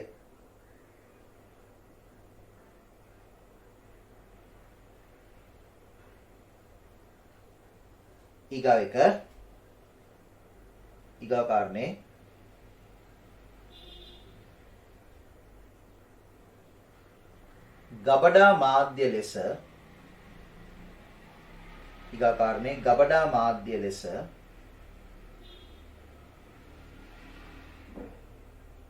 ගබඩා මාධ්‍ය ලෙස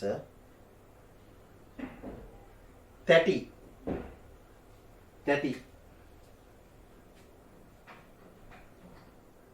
වරන්ත ලියන්න පුතේ ඩිස්ක් ගබඩා මාධ්‍ය ලෙස තැටි වරන්ත ලියන්න ඩිස්ක්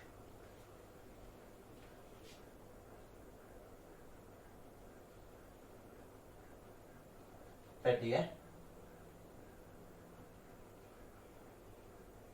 ගබඩා මාධ්‍ය ලෙස තැටි වරහන් යන ඩිස්ක් භාවිතය ආරම්භුනි ගබඩා මාධ්‍ය ලෙස ඩිස්ක් භාවිතය ආරම්භුනි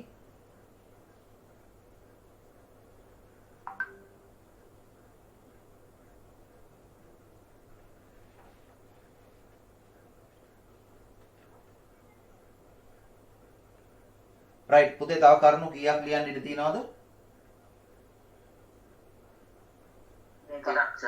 දෙකයි. කාරණා දෙකයි ලියන්න තියෙන්නේ. ඒ කියන්නේ දෙවෙනි කාරණේ ලියන්න පේජ් 3ක් ඉඳ තියෙනව නේද? ඔව් සර්. හරි. ඔව් එහෙනම් ඊට කලින් එකේ ලියා ගන්න.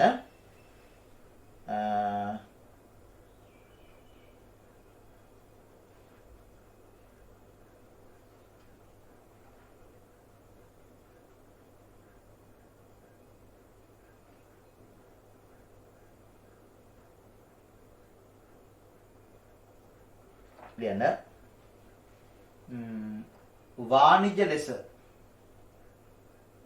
වාණිජ්‍ය ලෙස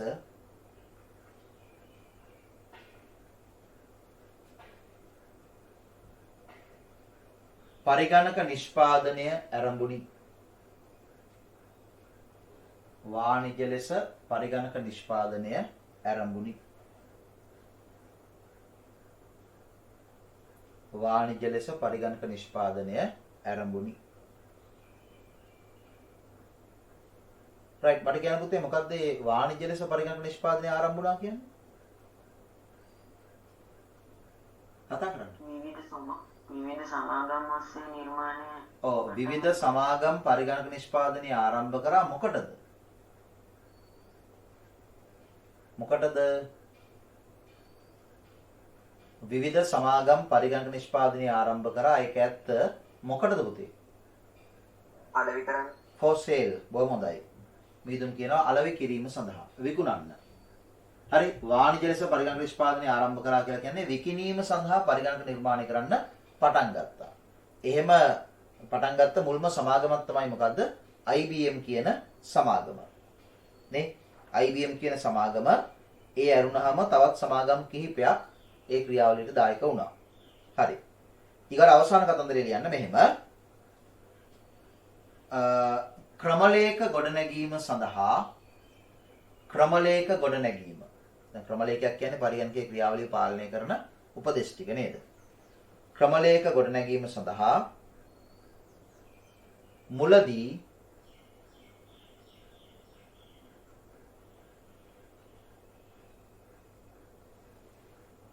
ක්‍රමලේඛ ගොඩනැගීම සඳහා මුලදී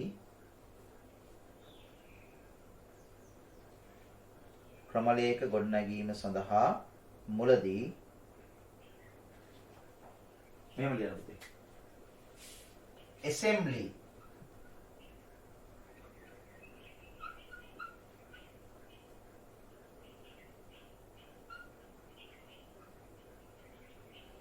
ක්‍රමලේඛ ගොඩනැගීම සඳහා මුලදී assembly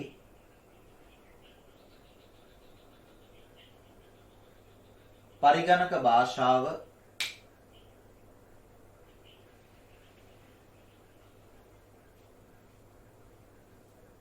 ක්‍රමලේඛ ගොඩනැගීම සඳහා මුලදී assembly පරිගණක භාෂාව පුළුල් ලෙසද ක්‍රමලේඛන ගොඩනැගීම සඳහා මුලදී assembly පරිගණක භාෂාව පුළුල් ලෙසද assembly පරිගණක භාෂාව පුළුල් ලෙසද කමා පසුව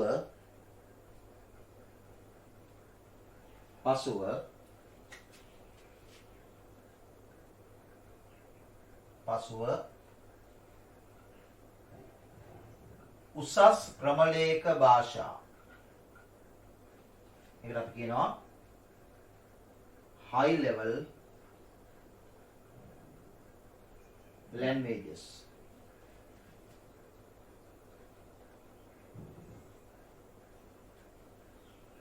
පසුව උසස් ක්‍රමලේඛ භාෂා high level languages මේ ලක්ෂණ හරි වැදගත් උතේ උසස් ක්‍රමලේඛ භාෂා කියන්නේ high level languages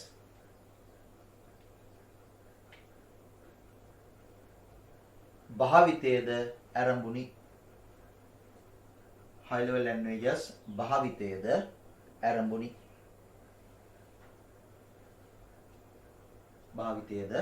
ආරම්භුනි right හරි ඒතර පුතාලට ඒක තේරුම් ගන්න අමාරු නෑ මොකද්ද කියන්නේ පළවෙනි පරම්පරාවට සාපේක්ෂව අපි දෙවෙනි පරම්පරාව කතා කරනකොට පුතේ අපි කතා කරන්නේ හිම සාපේක්ෂ තත්වයක් සහිතව එතකොට දත්ත සැකසීම සඳහා පළවෙනි පරම්පරාවේ පාවිච්චි කරේ වැකියුම් ටියුබ්ස් ඒ වෙනුවට දෙවෙනි පරම්පරාවේ ට්‍රාන්සිස්ටර්ස් ඒ නිසාම පරිගණකයේ ප්‍රමාණීය භෞතිකව යම් ප්‍රමාණයකට කුඩා වුණා වැය වෙන විදුලි බලය සාපේක්ෂව අඩු වුණා පරිගණකයේ මෙහෙයවීම හා නඩත්තුව තරමක් පහසු වුණා නේ පරිගණකයේ කාර්යක්ෂමතාව වැඩි වුණා පැහැදිලි ඒ වගේ විශේෂ තත්ත්වයන් ටිකක් සිද්ධ වුණා ඒ අතරේ ඊටාම වැදගත් සිදුවීමක් තමයි පුතේ මෙන්න මේක මොකද්ද ගබඩා මාධ්‍ය විදිහට තිබිච්ච පංච් කාඩ් නැත්නම් සිදුරුපත් සහ චුම්බක පටි කියන ඒවා අයින් වෙලා ක්‍රමානුකූලව චුම්බක පටි නම් සම්පූර්ණයෙන් අයින් වුණේ නැහැ මේ සිදුරු පත් නම් පුතේ සම්පූර්ණයෙන් අයින් වුණා. චුම්බක පටි යම් ප්‍රමාණයකට අයින් වුණා. අයින් වෙලා තැටි භාවිතය කියන්නේ hard disk floppy disk වගේ දේවල් පාවිච්චි කරන්න පටන් ගත්තා. ඒ වගේම තව විශේෂ කාරණයක් තමයි මේක. right? පරිගණක භාෂා විදියට, ඒ කියන්නේ පරිගණකයේ පාලනය කරන්න පුතේ ක්‍රමලේඛ නිර්මාණය කරන්න පටන් ගත්තේ නැත්නම් ක්‍රමලේඛ නිර්මාණය කිරීම සිදු කරේ මූලිකවම assembly කියන භාෂාවෙන්. අපි පළවෙනි පාඩමේ ඉගෙන ගත්තා assembly කියලා කියන්නේ අඩු හැකියාවක් සහිත පරිගණක භාෂාවක් කියලා. ඒ වෙනුවට පුතේ ඉහළ හැකියාවක් සහිත පරිගණක භාෂා, ඒ කියන්නේ උසස් ක්‍රමලේඛ භාෂා භාවිත කරන්න පටන් ගත්තා. ඒකත් මේ දෙවෙනි පරම්පරාවේ සිදුවිච්ච තව සුවිශේෂී සිදුවීමක්. right. එහෙනම් අපි දෙවෙනි පරම්පරාව සම්බන්ධව උතනින් කතා කරලා අවසන් වෙනවා. ලියන්න පුතේ තෙවන පරම්පරාවේ පරිගණක, තුන්වෙනි පරම්පරාවේ පරිගණක. right. එතකොට තුන්වෙනි පරම්පරාවේ පරිගණක 1900 කාලේ ලියන්න පුතේ 64 වගේ ඉඳලා 1971 වගේ දක්වා. දෙවෙනි පරම්පරාව 63න් අවසන් වෙච්චාම තුන්වෙනි පරම්පරාව 64 සිට 71 වගේ කාලය දක්වා right.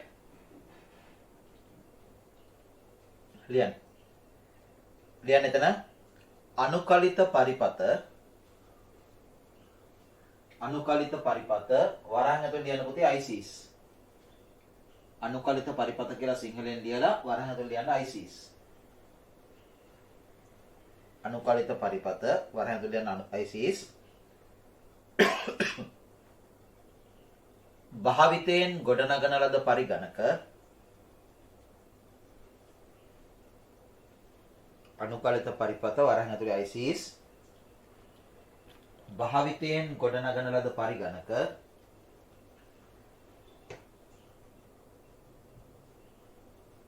වාර්ෂිකවට ආය කියනවා. වර්ෂ පුතේ මේ තියෙන්නේ 64 71 මේ තියෙන්නේ. right. අනුකලිත පරිපත භාවිතයෙන් ගොඩනගන ලද පරිගණක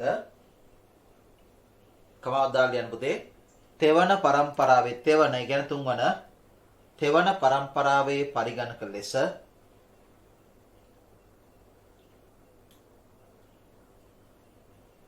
තෙවන පරම්පරාවේ පරිගණක ලෙස සලකයි. තෙවන පරම්පරාවේ පරිගණක ලෙස සලකයි. right. අනුකලිත පරිපත ඒ කියන්නේ ICs වරහන් වැහුවා. භාවිතයෙන් ගොඩනගන ලද පරිගණක කමා තෙවන පරම්පරාවේ පරිගණක ලෙස සලකයි. ඊට පස්සේ ලියන්න මෙම පරිගණක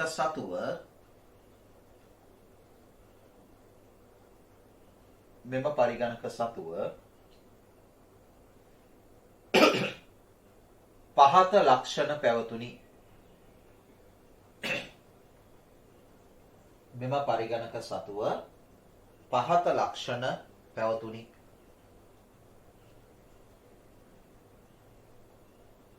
මෙම පරිගණක සතුව පහත ලක්ෂණ පැවතුනි.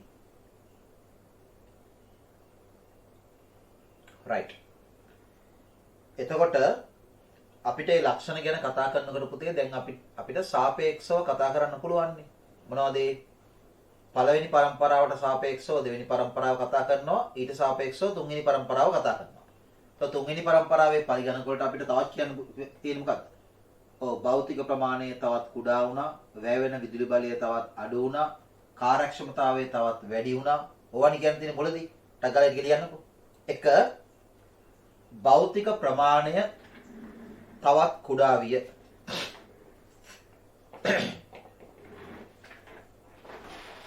භෞතික ප්‍රමාණය තවත් කුඩා විය.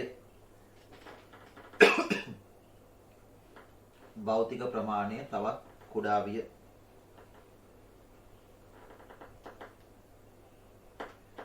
භෞතික ප්‍රමාණය තවත් කුඩා විය. ඊගා කාරණේ උදේ කාර්යක්ෂමතාවය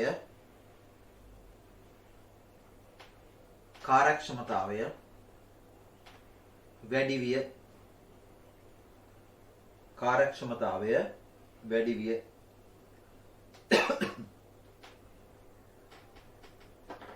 කාර්යක්ෂමතාවය වැඩි විය. තුන්වෙනි එක වැයවන විදුලි බලය අඩු විය. වැයවන විදුලි බලය අඩු විය.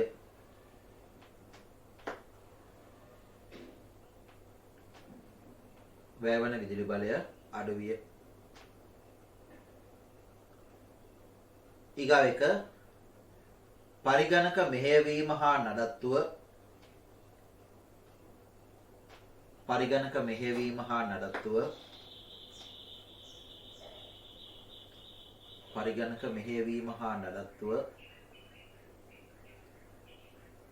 තවත් පහසු විය. පරිගණක මෙහෙයවීම හා නඩත්තුව තවත් පහසු විය.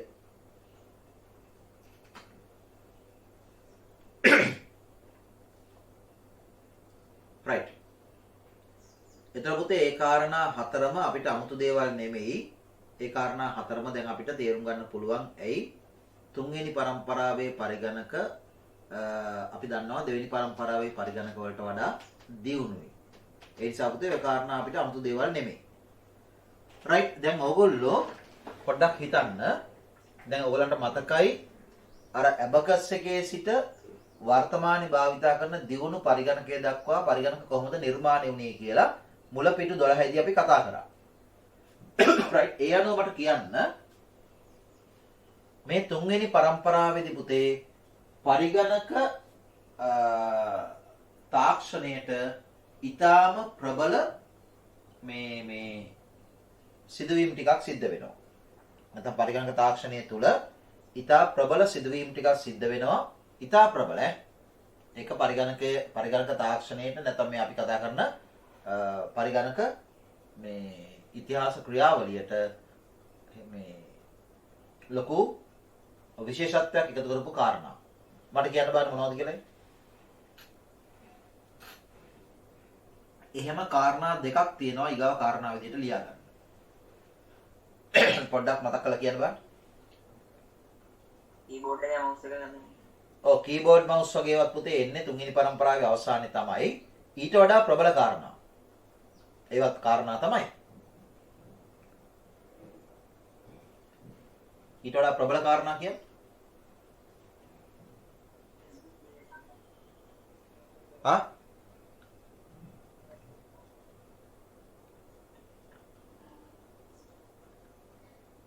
ප්‍රමාණය කුඩා වෙනවා. ඔව් ඒක පුතේ අපි ලියාගත්තා. දැන් අපි හැමෝම දන්නවනේ පුතේ භෞතික ප්‍රමාණය කුඩා වුණා. මම කියන්නේ ඒ කාරණා මූලිකයිනේ පුතේ. කොහොමද අපි දන්නවනේ මොකද්ද? මේ පරිගණක වලට වඩා මේ පරිගණක දියුණුයි. මීට වඩා මේව දියුණුයි. නේ? එතකොට ප්‍රමාණය කුඩා වෙනවා, හැකියාව වැඩි වෙනවා. නේ? right?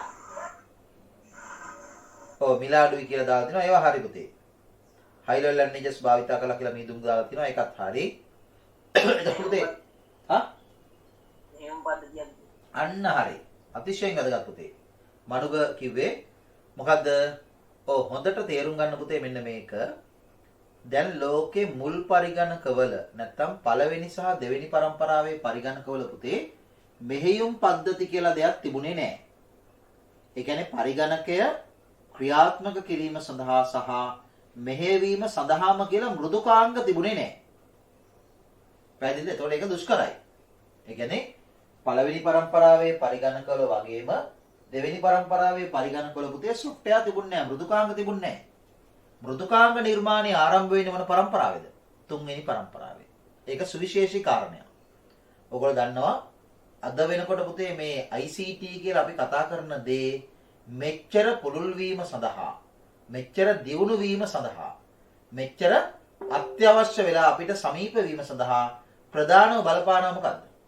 මෘදුකාංග නිර්මාණය වීම. දැන් මානක ස්මාර්ට් ෆෝන් එකක් ගත්තොත් පුතේ ස්මාර්ට් ෆෝන් එකකින් අපි ලබා ගන්න හැම කාර්යයක්ම පුළුල් වෙනවා ඇප් එක නිසා. නේද? apps නිසා. නේ එතකොට app එකක් හදන්න නැත්නම් apps හැදෙන්න මොකද වෙන්නේ? එකම දුරකථනයෙන් ලබා ගන්න පුළුවන් ප්‍රයෝජනයන් වැඩි වෙනවා. හරි. එතකොට එකම දුරකථනය කියලා මම අදහස් කරේ මොකද්ද? ඒ දුරකථනයේ පුතේ භෞතික කොටස් ටික එහෙමමයිනේ. ඒ ටික වෙනස් වෙන්නේ නැහැනේ. ඒ ටික එහෙමම තියෙද්දී apps භාවිතා කර කර අපිට පුළුවන් දුරකථනයෙන් කරගන්න කාර්යයන් වර්ධනය කරන්න, දියුණු කරගන්න. එතකොට අපිට තේරෙන්න ඕනි මේ මෘදුකාංග භාවිතය කියලා කියන්නේ කොච්චර වටින දෙයක්ද කියන එක. හරි? රයිට්. එහෙනම් ලියන්න මෙහෙම. ඔය එක මනුග මතක් කරපු එක හරියටම හරි ගොඩක් හොඳයි පුතේ. මෙහෙයුම් ලියන්න එපා. මෙහෙයුම් පද්ධතිය ඇතුළු මෘදුකාංග නිර්මාණය ආරම්භ වෙන්නේ ඔය පරම්පරාව. කමන්න අපි ලියමුකෝ ඒක. ලියන්න. මෙහෙයුම් පද්ධති ඇතුළු එක පෙළේ ලියා ගන්න පුතේ. මෙහෙයුම් පද්ධති ඇතුළු මෘදුකාංග නිර්මාණය ආරම්භුනි.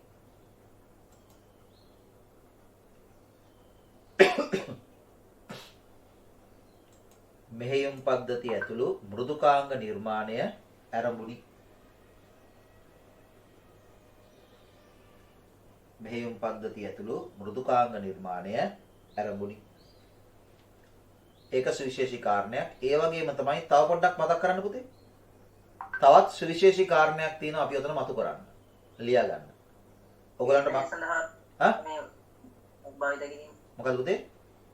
කීර්තනය සඳහා උසස් මට්ටමේ භාෂාවක් භාවිත කිරීම. ඔව් හරි. ඔයා කිව්ව එක හරි පුතේ. මෙහෙමනේ. අහගන්න මනුග අනිත් පැත්ත අහගන්න.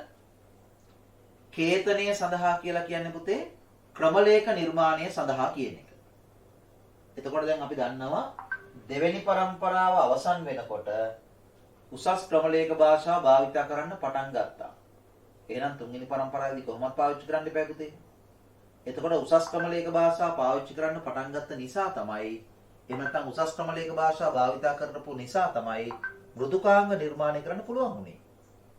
එහෙනම් පුතේ කේතනයේ සඳහා උසස් ක්‍රමලේඛ භාෂා භාවිත කරා කියන එකම තමයි අපි කියන්නේ මොකක් කියලාද?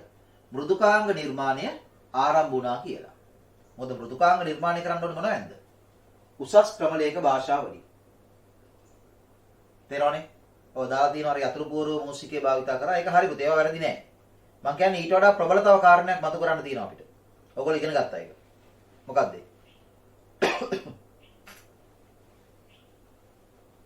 ධාරිතාවෙන් ඉනියල තැටි භාවිත කිරීම. ඔය හරි. ඒ ඔක්කොම හරි පුතේ. ඒක මම මේ හොඳට අහගන්න මම මේ කියන එක. හරි? මම මේ අවවාදයක් එක පැත්තකින් ඔයගොල්ලන්ට දෙන්නේ. මේ પરම්පරාවට සාපේක්ෂව මේ પરම්පරාව දියුණු වෙනකොට මේ પરම්පරාවට සාපේක්ෂව මේ પરම්පරාව දියුණු වෙනකොට අනිවාර්යෙන් පුතේ හැකියාව වැඩි වෙනවනේ. ඇති? ඔව් ඉන්දුනිල් ප්‍රභාත් දාලා තියෙනවා පුතේ කාරණයක්. හොඳ කාරණයක් ඔයා දැම්මේ. හැබැයි කාරණේ කොල්ල වැරදි. ඒ වුණාට ඔයා දාපු කාරණේ අතිශයින් වැදගත්. ඉන්දුනිල් කියනවා මොකක් කියලාද? ඔව් ඉන්දුනිල් කියනවා පුජ්‍යල පරිගණකය නිර්මාණය වුණා කියලා. එහෙම නේද නිල් කියන්නේ? ඔව් පුජ්‍යල පරිගණකයේ නිර්මාණය වුණා කියලා. ඒක පුතේ වැරදි. පුජ්‍යල පරිගණකයේ නිර්මාණය වෙන්නේ පුතේ 4 වෙනි පරම්පරාවේදී. 3 වෙනි පරම්පරාවේ නෙමෙයි. හැබැයි ආ මතු කරපු කාරණේ හොඳයි. මම බලාපොරොත්තු වෙන උත්තරයට යන්න මාර්ගයක් සපයනවා. මොකද්ද මාර්ගය?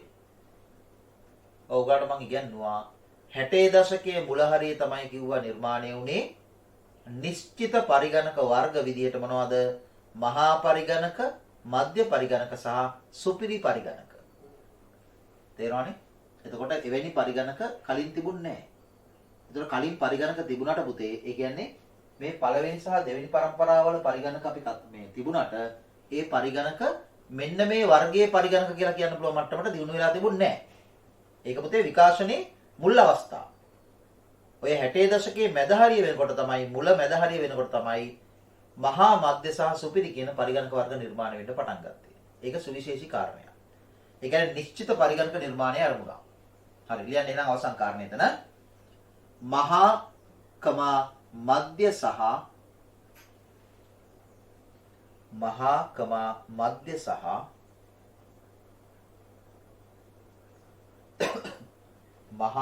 මධ්‍ය සහ සුපිරි සුපිරි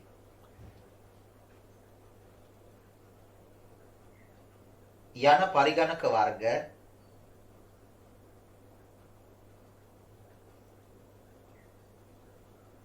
සුපිරි යන පරිගණක වර්ග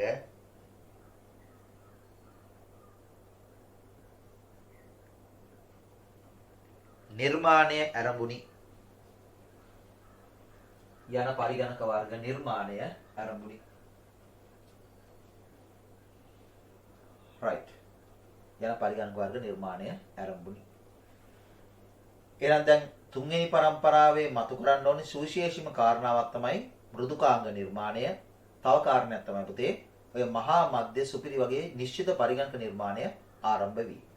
අනිකුත් කාරණා හැම එකක්ම දියුණු වුණා. ප්‍රමාණය අඩු වුණා, කාර්යක්ෂමතාවය වැඩි වුණා, හැකියාව වැඩි වුණා, විදුලි බලය වැයවීම අඩු වුණා. නේ? අර කිව්වා වගේ මේ තැටිවල ධාරිතාවය වැඩි වුණා. ඒව හරි. ඒව වරදක් නැහැ. right. අපි අමුතේ හතරවන පරම්පරාවේ පරිගණක කාලවකවානු ලියා ගන්න හතරවන පරම්පරාව 1972 වගේ ඉඳලා 1991 දක්වා වූ කාලය 72 91 හතරවන පරම්පරාව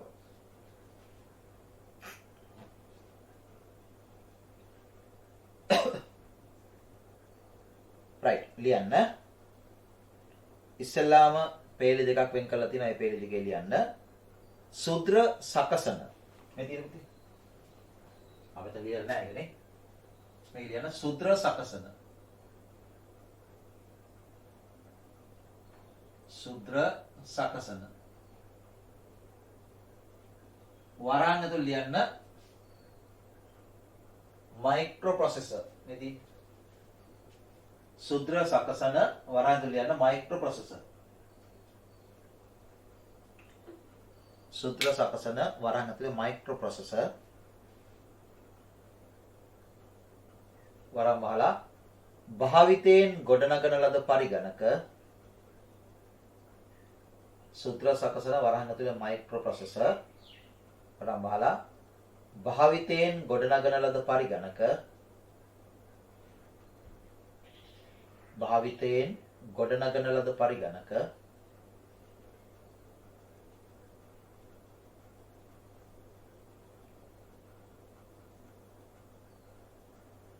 හතරවන පරම්පරාවේ පරිගණක ලෙස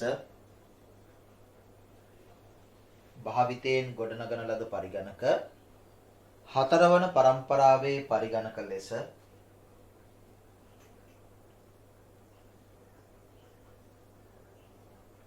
හතරවන පරම්පරාවේ පරිගණක ලෙස හඳුන්වයි හතරවන පරම්පරාවේ පරිගණක ලෙස හඳුන්වයි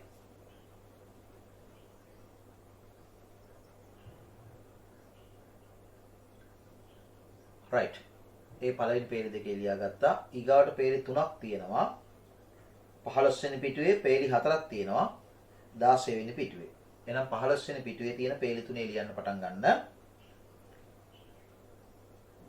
ලියන්න හතරවන පරම්පරාවේ පරිගණක වලට අයත්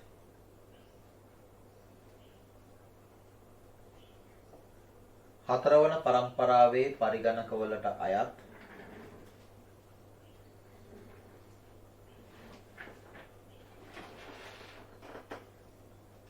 හතරවන පරම්පරාවේ පරිගණක වලට අයත් හතරවන පරම්පරාවේ පරිගණක වලට අයත් ලක්ෂණ බොහෝමයක් හතරවන පරම්පරාවේ පරිගණක වලට අයත් ලක්ෂණ බොහෝමයක් තුන්වන පරම්පරාවේ පරිගණක වලට වඩා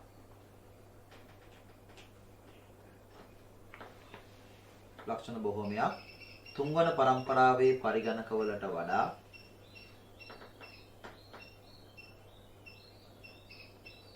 තුන්වන පරම්පරාවේ පරිගණක වලට වඩා දියුණු විය. හතරවන පරම්පරාවේ පරිගණක වලට අයත් ලක්ෂණ බොහෝමයක් තුන්වන පරම්පරාවේ පරිගණක වලට වඩා දියුණු විය.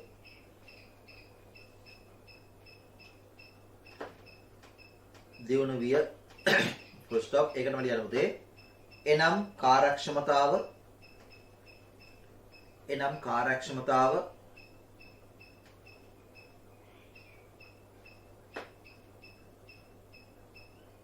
වැඩි විය. එනම් කාර්යක්ෂමතාව වැඩි විය. full stop. පුතේ දැන් තව ඉඩ තියෙනව නේද? එනම් කාර්යක්ෂමතාව වැඩි විය. full stop. මට කියන්න පුතේ තව ඒ පේලි තුනේ කොච්චරක් ඉඩ තියෙනවද? උඩ දාගෙන තියෙනවා. රුල් භාගයක් තියෙන්නේ. හා? ඔව් සර්. ඔව් සර්. right. කමන්න එතන ලියන්න.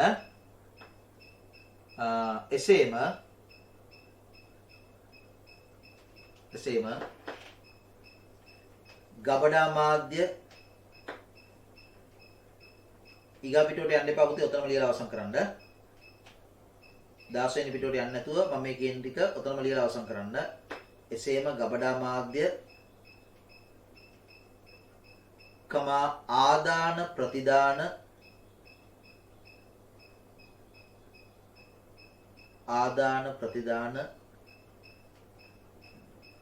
උපාංග එසේම ගබඩා මාධ්‍ය කමා ආදාන ප්‍රතිදාන උපාංග දියුණු විය.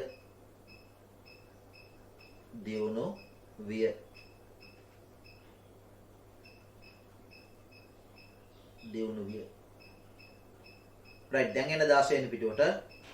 16 වෙනි පිටුවේ තියෙනවා රූල් 4ක හිස් තැනක්. ඒක ලියන්න පටන් ගන්න.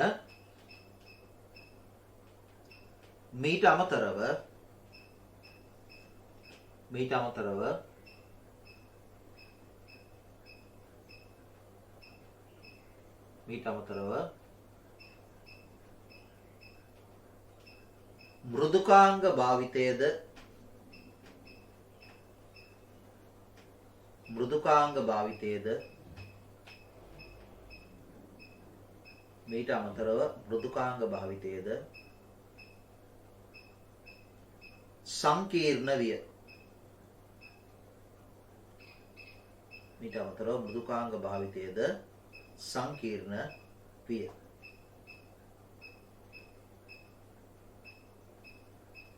right. ඊගාව අලුත් පේලියට එන්න. ඒ කියන්නේ දැන් පේලි තුනක් තව ඉතුරුලා තියෙනවානේ.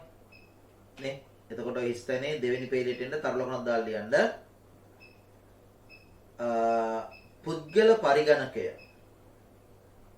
පුද්ගල පරිගණකය වරහන් ඇතුළේ ලියන්න PC කියලා. P අකුරයි C අකුරයි. personal computer කියලා කියන්න PC. පුද්ගල පරිගණකය වරහන් ඇතුළේ ලියන්න PC.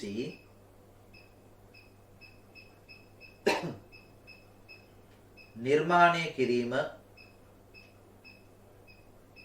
පුද්ගල පරිගණකය වරහන් ඇතුළේ PC වරන් වහලා නිර්මාණය කිරීම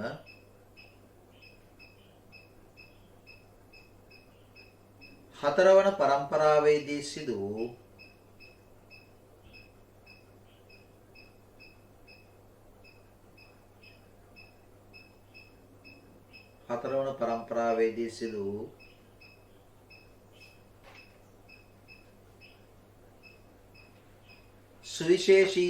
සුවිශේෂී කාරණාවක් ලෙස නැත්නම්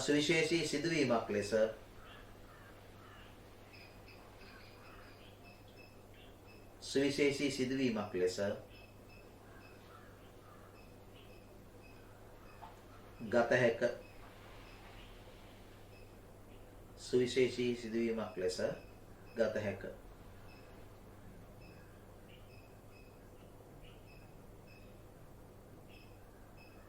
සුවිශේෂී සිදුවීමක් ලෙස ගත හැක. full stop. ඒකටම ලියන්න.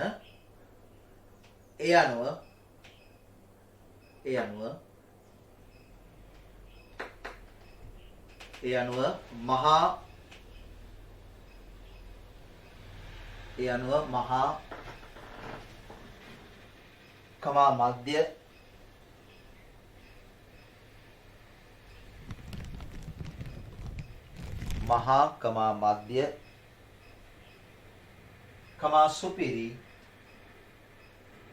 කමා සුපිරි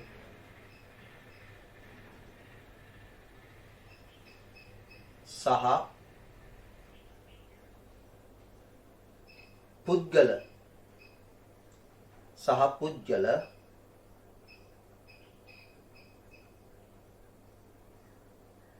යන පරිගණක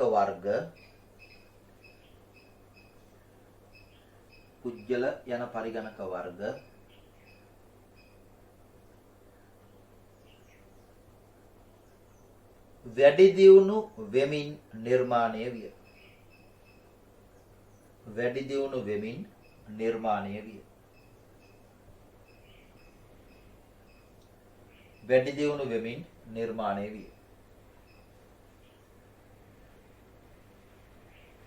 වැඩි දියුණු වෙමින් නිර්මාණය විය. ඔන්න පුතේ අපි ඔය කතා කරේ හතරවෙනි පරම්පරාව. එතකොට ඒක 1991 න් අවසන් වෙනවා. එහෙනම් 1992 සිට මේ අපි කතා කරන මොහොත දක්වා මේ ක්‍රියාත්මක පරිගණක පරම්පරාවට අපි කියනවා පුතේ පස්වන පරම්පරාව කියලා. එහෙනම් අපි එතනින්ද පස්වන පරම්පරාවේ පරිගණක 5th generation computers වරහන් ඇතුළේ ලියන්න 1992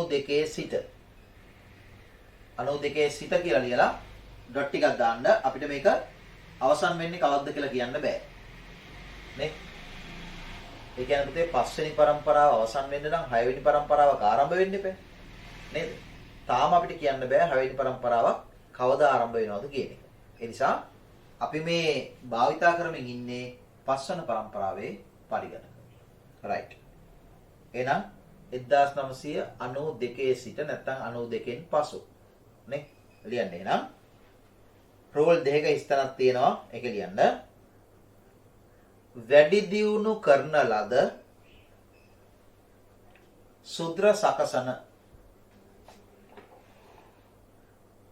දියුණු කරන ලද සුද්‍ර සකසන වරහන් ඇතුලේ මේ දින් මේක ලියගන්න. improved microprocessor උඩම තියෙන පුතේ වැඩි දියුණු කරන ලද සුද්‍ර සකසන වරහන් ඇතුලේ ලියන්න improved microprocessor.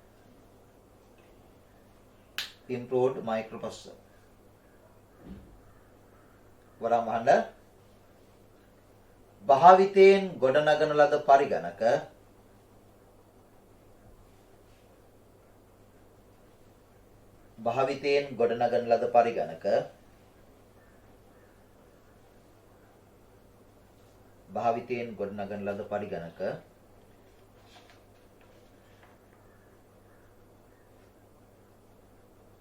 පස්වන පරම්පරාවේ පරිගණක ලෙස සලකයි.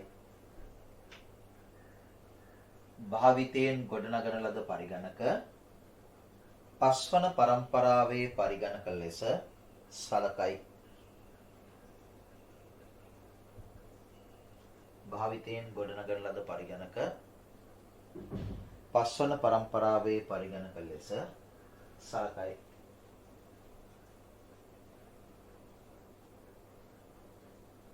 right.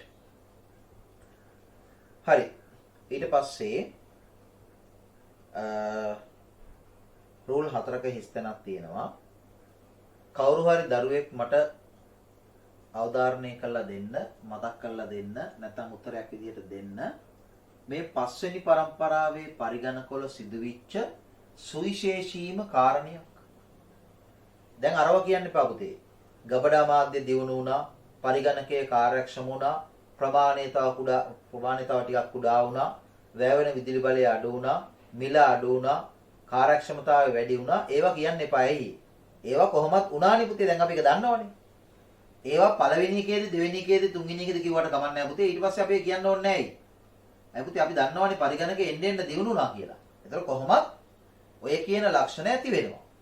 ඒ නිසා අපි අවධාරණය කරන්න ඕනේ දැන් මොනවද? මේ කියන પરම්පරාවේදී ගොඩ නැගුණු මතු වුණු නිර්මාණය වෙච්ච සුවිශේෂී තත්වයක්. අන්තර්ජාලය. ඔව්. පරිගණක ජාලකරණය කියන එක ඇති වෙන්නේ පුතේ ඇත්තටම තුන්වෙනි પરම්පරාව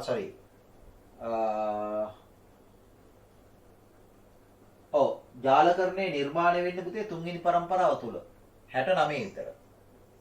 පරිගණක ජාලකරණය ගොඩනැගෙන්නේ පුතේ තුන්වෙනි પરම්පරාව ඇතුලේ 69 විතර. ඒක තව ටිකක් වර්ධනය වුණා මේ කියන හතරවෙනි પરම්පරාව. ඒක පුතේ අන්තර්ජාලය නිර්මාණය වෙන්නේ හතරවෙනි પરම්පරාවේ. පහේ නෙමෙයි. 1989 තමයි ටිම් බර්නස්-ලී කියන විද්‍යාඥයා වෙබ් කියන තාක්ෂණය හඳුන්වා දුන්නේ. වෙබ් එක. 1990 තමයි ඒකට අදාළ වෙබ් පිටු නිර්මාණය පටන් ගත්තේ. ඒක අයිති වෙන්නේ පුතේ හතරවෙනි પરම්පරාවට. හැබැයි පස්වෙනි પરම්පරාවේදී ඒක ගොඩක් දියුණු වුණා. ඒක ඇත්ත. අකුරු හඳුනා ගැනීම. අකුරු හඳුනා ගැනීම. තේරෙන්නේ නැවුද? අකුරු හඳුනා ගැනීම. අකුරු හඳුනා ගැනීම කියන එක දෙවෙනි પરම්පරාවේ ඉඳන් ආවා ඉස්සරහට. අකුරු හඳුනා ගැනීම කියන එක පුතේ දෙවෙනි પરම්පරාවේ ඉඳන් ආවා. හරි? ඔව්. හොඳයි ඒක. ඒ උත්තරේ මේ අවුලක් නැහැ පුතේ උත්තරේ හොඳයි. ඔව් මට මම බලාපොරොත්තු වෙන උත්තරයක් ආවා. කෘත්‍රිම බුද්ධිය. අන්න හරි පුතේ කෘත්‍රිම බුද්ධිය. රයිට්. එතන මීදුමුත් ඒක කියලා තියෙනවා ආකාශ කියලා තියෙනවා රොබෝ වරු නිර්මාණය ඔව්. ඊගාවට දිනිත කියනවා ක්වොන්ටම් කම්පියුටර්ස්. ඒකත් පුතේ කාරණයක් තමයි. හරි. එතකොට ඒ කියන්නේ කෘත්‍රිම බුද්ධිය කියන එක හොඳට අහගන්න. මේ පස්වෙනි પરම්පරාවේ පරිගණක නිර්මාණය වෙනකොටම ලෝකේ විද්‍යාඥයෝ තුළ තිබිච්ච බලාපොරොත්තුවක් තමයි පුතේ කෘත්‍රිම බුද්ධිය කියලා කියන්නේ.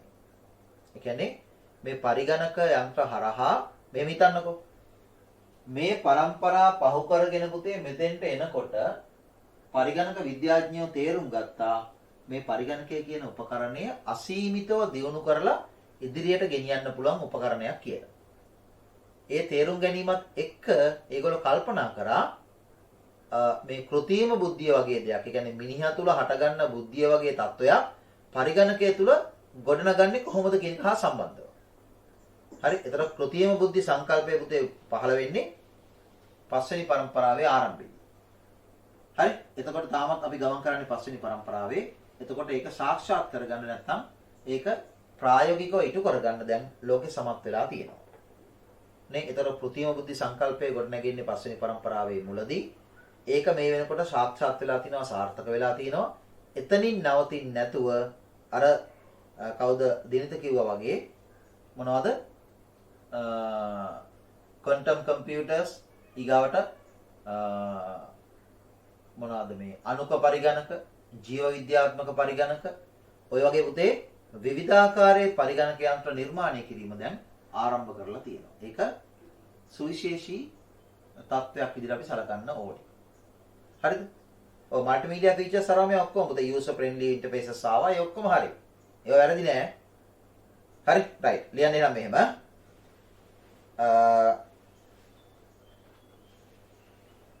පස්වන પરම්පරාවේ ආරම්භයේදී රූල් 4 ලියන්න.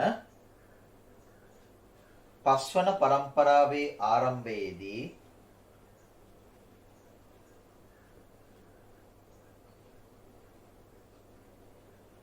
පස්වන પરම්පරාවේ ආරම්භයේදී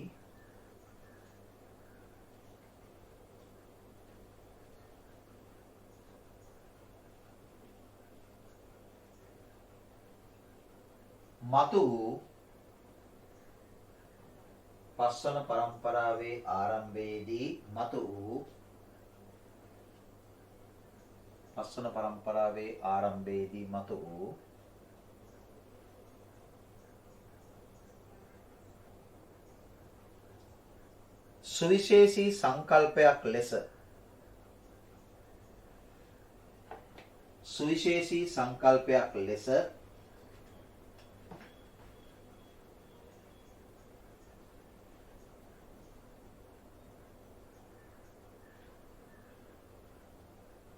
සුවිශේෂී සංකල්පයක් ලෙස කියලා කමාවක් දාලා ලියන්න පුතේ කෘත්‍රිම බුද්ධිය. කෘත්‍රිම බුද්ධිය වරහන් ඇතුළේ ලියන්න.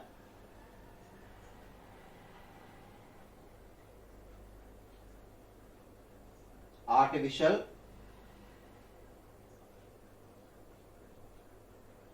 intelligence.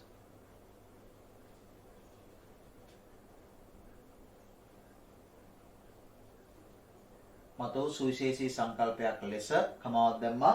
කෘත්‍රිම බුද්ධිය වරහන් ඇතුලේ artificial intelligence වරහන් වහන්න දැක්විය හැක. දැක්විය හැක.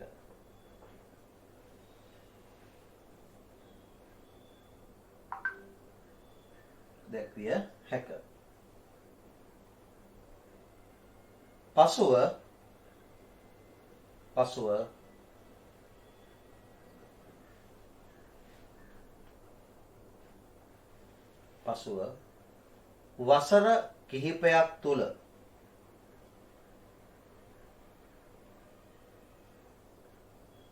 පසුව වසර කිහිපයක් තුල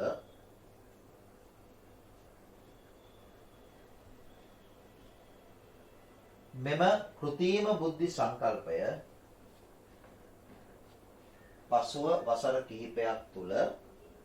මෙම කෘත්‍රිම බුද්ධි සංකල්පය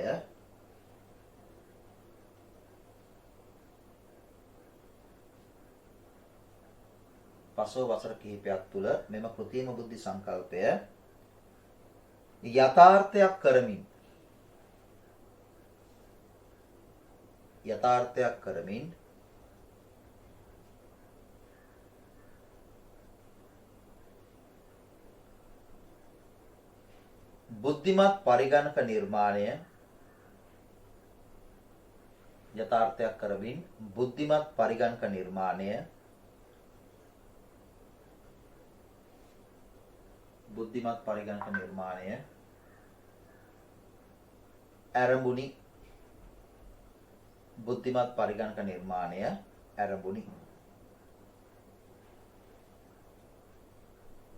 බුද්ධිමත් පරිගණක නිර්මාණය ඇරඹුණි.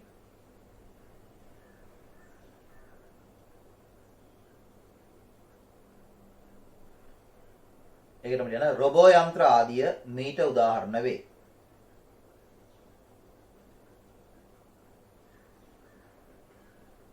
රොබෝ යන්ත්‍ර ආදිය මීට උදාහරණ වේ.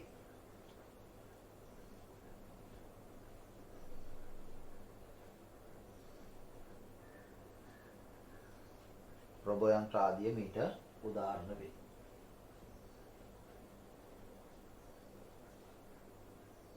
ඒකනම් කියන්නේ එසේම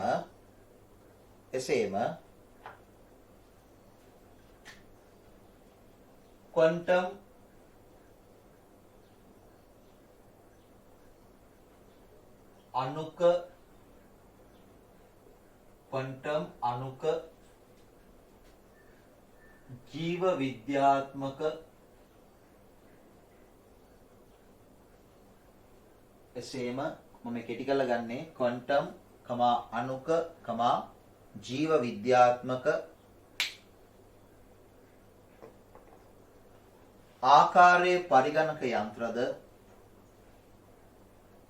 ආකාරයේ පරිගණක යන්ත්‍රද නිර්මාණය වෙමින් පවතී. ආකාරයේ පරිගණක යන්ත්‍රද නිර්මාණය වෙමින් පවතී.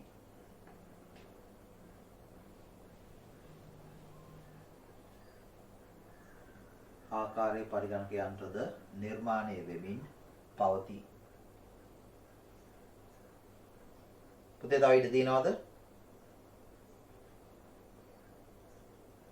නෑද? හරි. හරි ඉන්න නැත්නම් කවන්න නැහැ පුතේ. ඉඩ තියනවා නම් අපිට ඕන වාක්‍යයක් ලියන්න පුළුවන් මොකද්ද? මේවා පස්වන පරම්පරාවේ සුවිශේෂී ජයග්‍රහණයන් වේ. ඒක නොලිව්වට කමන්නේ නැහැ. දැන් ඔයගොල්ලෝ දන්නවනේ ඒක. නේද? නේ? පස්වන පරම්පරාවේදී ඇතිවෙච්ච සුවිශේෂීම ජයග්‍රහණයක් තමයි පුතේ කෘත්‍රිම බුද්ධිය කියන එක. ඊට පස්සේ ඒ කෘත්‍රිම බුද්ධිය කියන එකටත් වඩා දියුණු තත්ත්වයක් ඇති කරමින් මේවා නිර්මාණය වෙන්න පටන් ගන්න තියෙනවා. එතන මේවා කෘත්‍රිම බුද්ධියට වඩා දියුණු වෙන්නේ කොහොමද කියන එක අපි කතා කරනවා පුතේ අපේ සිලබස් එකේ අවසාන පාඩමේ 13 වෙනි පාඩමේදී. එතකන් අපි ඒ ගැන කතා නොකරමු ඉවසලා ඉමු. ඊට පස්සේ ඔයගලන්ට පේනවා 16 වෙනි පිටුවේ අවසානයේ මම පුතේ පින්තූර 4ක් දාලා තියෙනවා.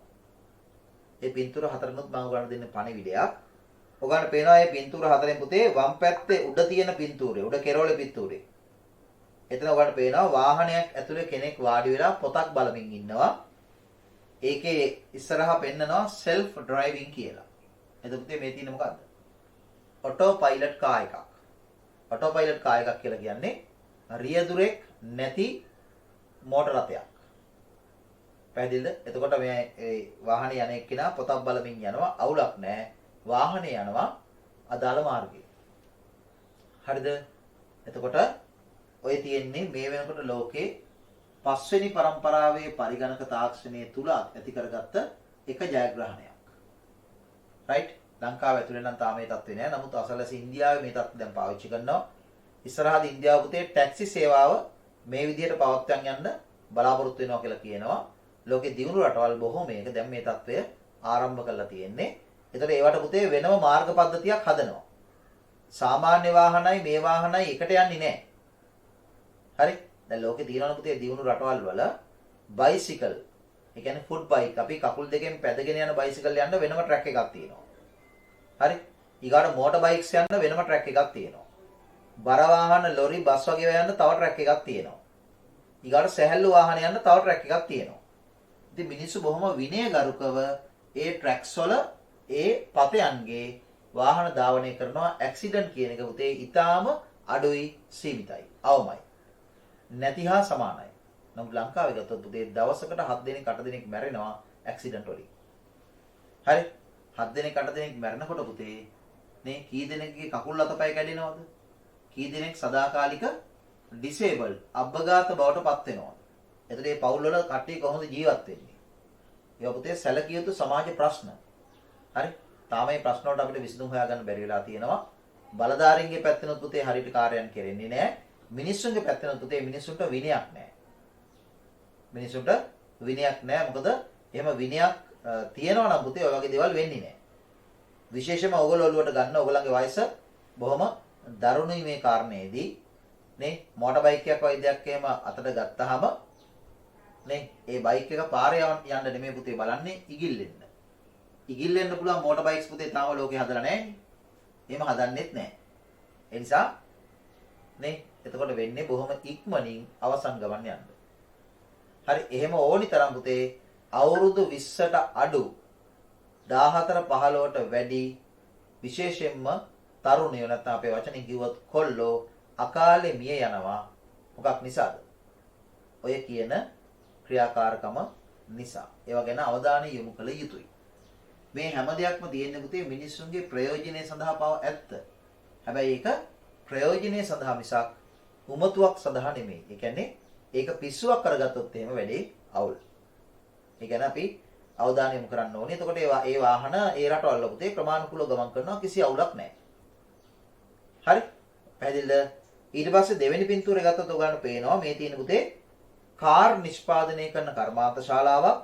ඒ කර්මාන්ත ශාලාවේ පුතේ එක පෙළට කාර් නිෂ්පාදන ක්‍රියාවලිය සිද්ධ වෙනවා. සම්පූර්ණයෙන්ම ක්‍රියාවලිය සිද්ධ වෙන්නේ රොබෝ යන්ත්‍ර ආධාරයෙන්. මිනිස්සු නෑ. හරි මිනිස්සු ඉන්නේ අවශ්‍ය මූලික කාරණා සඳහා පමණයි. රොබෝ යන්ත්‍ර වලින් තමයි පුතේ ඔක්කොම ටික වෙන්නේ. කොටින්ම ඇණයක් තද වෙන එක පාවා පුතේ වෙන්නේ රොබෝ කෙනෙක් හරහා. හරි ඊට පස්සේ යට පළවෙනි රූපේ නැත්නම් තුන්වෙනි රූපේ ගත්තොත් එතන තියෙන පුතේ ග්‍රීන් හවුස් එකක්. වගා බිමක් ග්‍රීන් හවුස් එකක්. ඒ ග්‍රීන් හවුස් එකේ පුතේ වගාවන් කරනකොට ඒ වගාවන් වලට ජලය සැපයීම නේ ඒ වගාවන්ගේ තත්ත්වය නිරීක්ෂණය කිරීම රයිට් ඒ වාතයේ ආර්ද්‍රතාවයේ ජල මාස් මට්ටම මනින්න එක මේ ඔක්කොම දේවල් කරන්නේ පුතේ මොකෙන්ද? හරි ඒ කරන්නේ රොබෝ යන්ත්‍ර ආධාරයෙන්. ඊට පස්සේ පෙන්වන්නේ පුතේ එවැනි ක්‍රියාවලියක පර්යේෂණ නියැලන විද්‍යාඥයෝ දෙන්නේ. එතකොට මේ තියෙන පුතේ පස්වෙනි පරම්පරාවේ ටයර් පරිගණක ලබාගෙන තියෙන ජයග්‍රහණය නැත්නම් පරිගණක ළඟා වෙලා තියෙන තත්වයන්.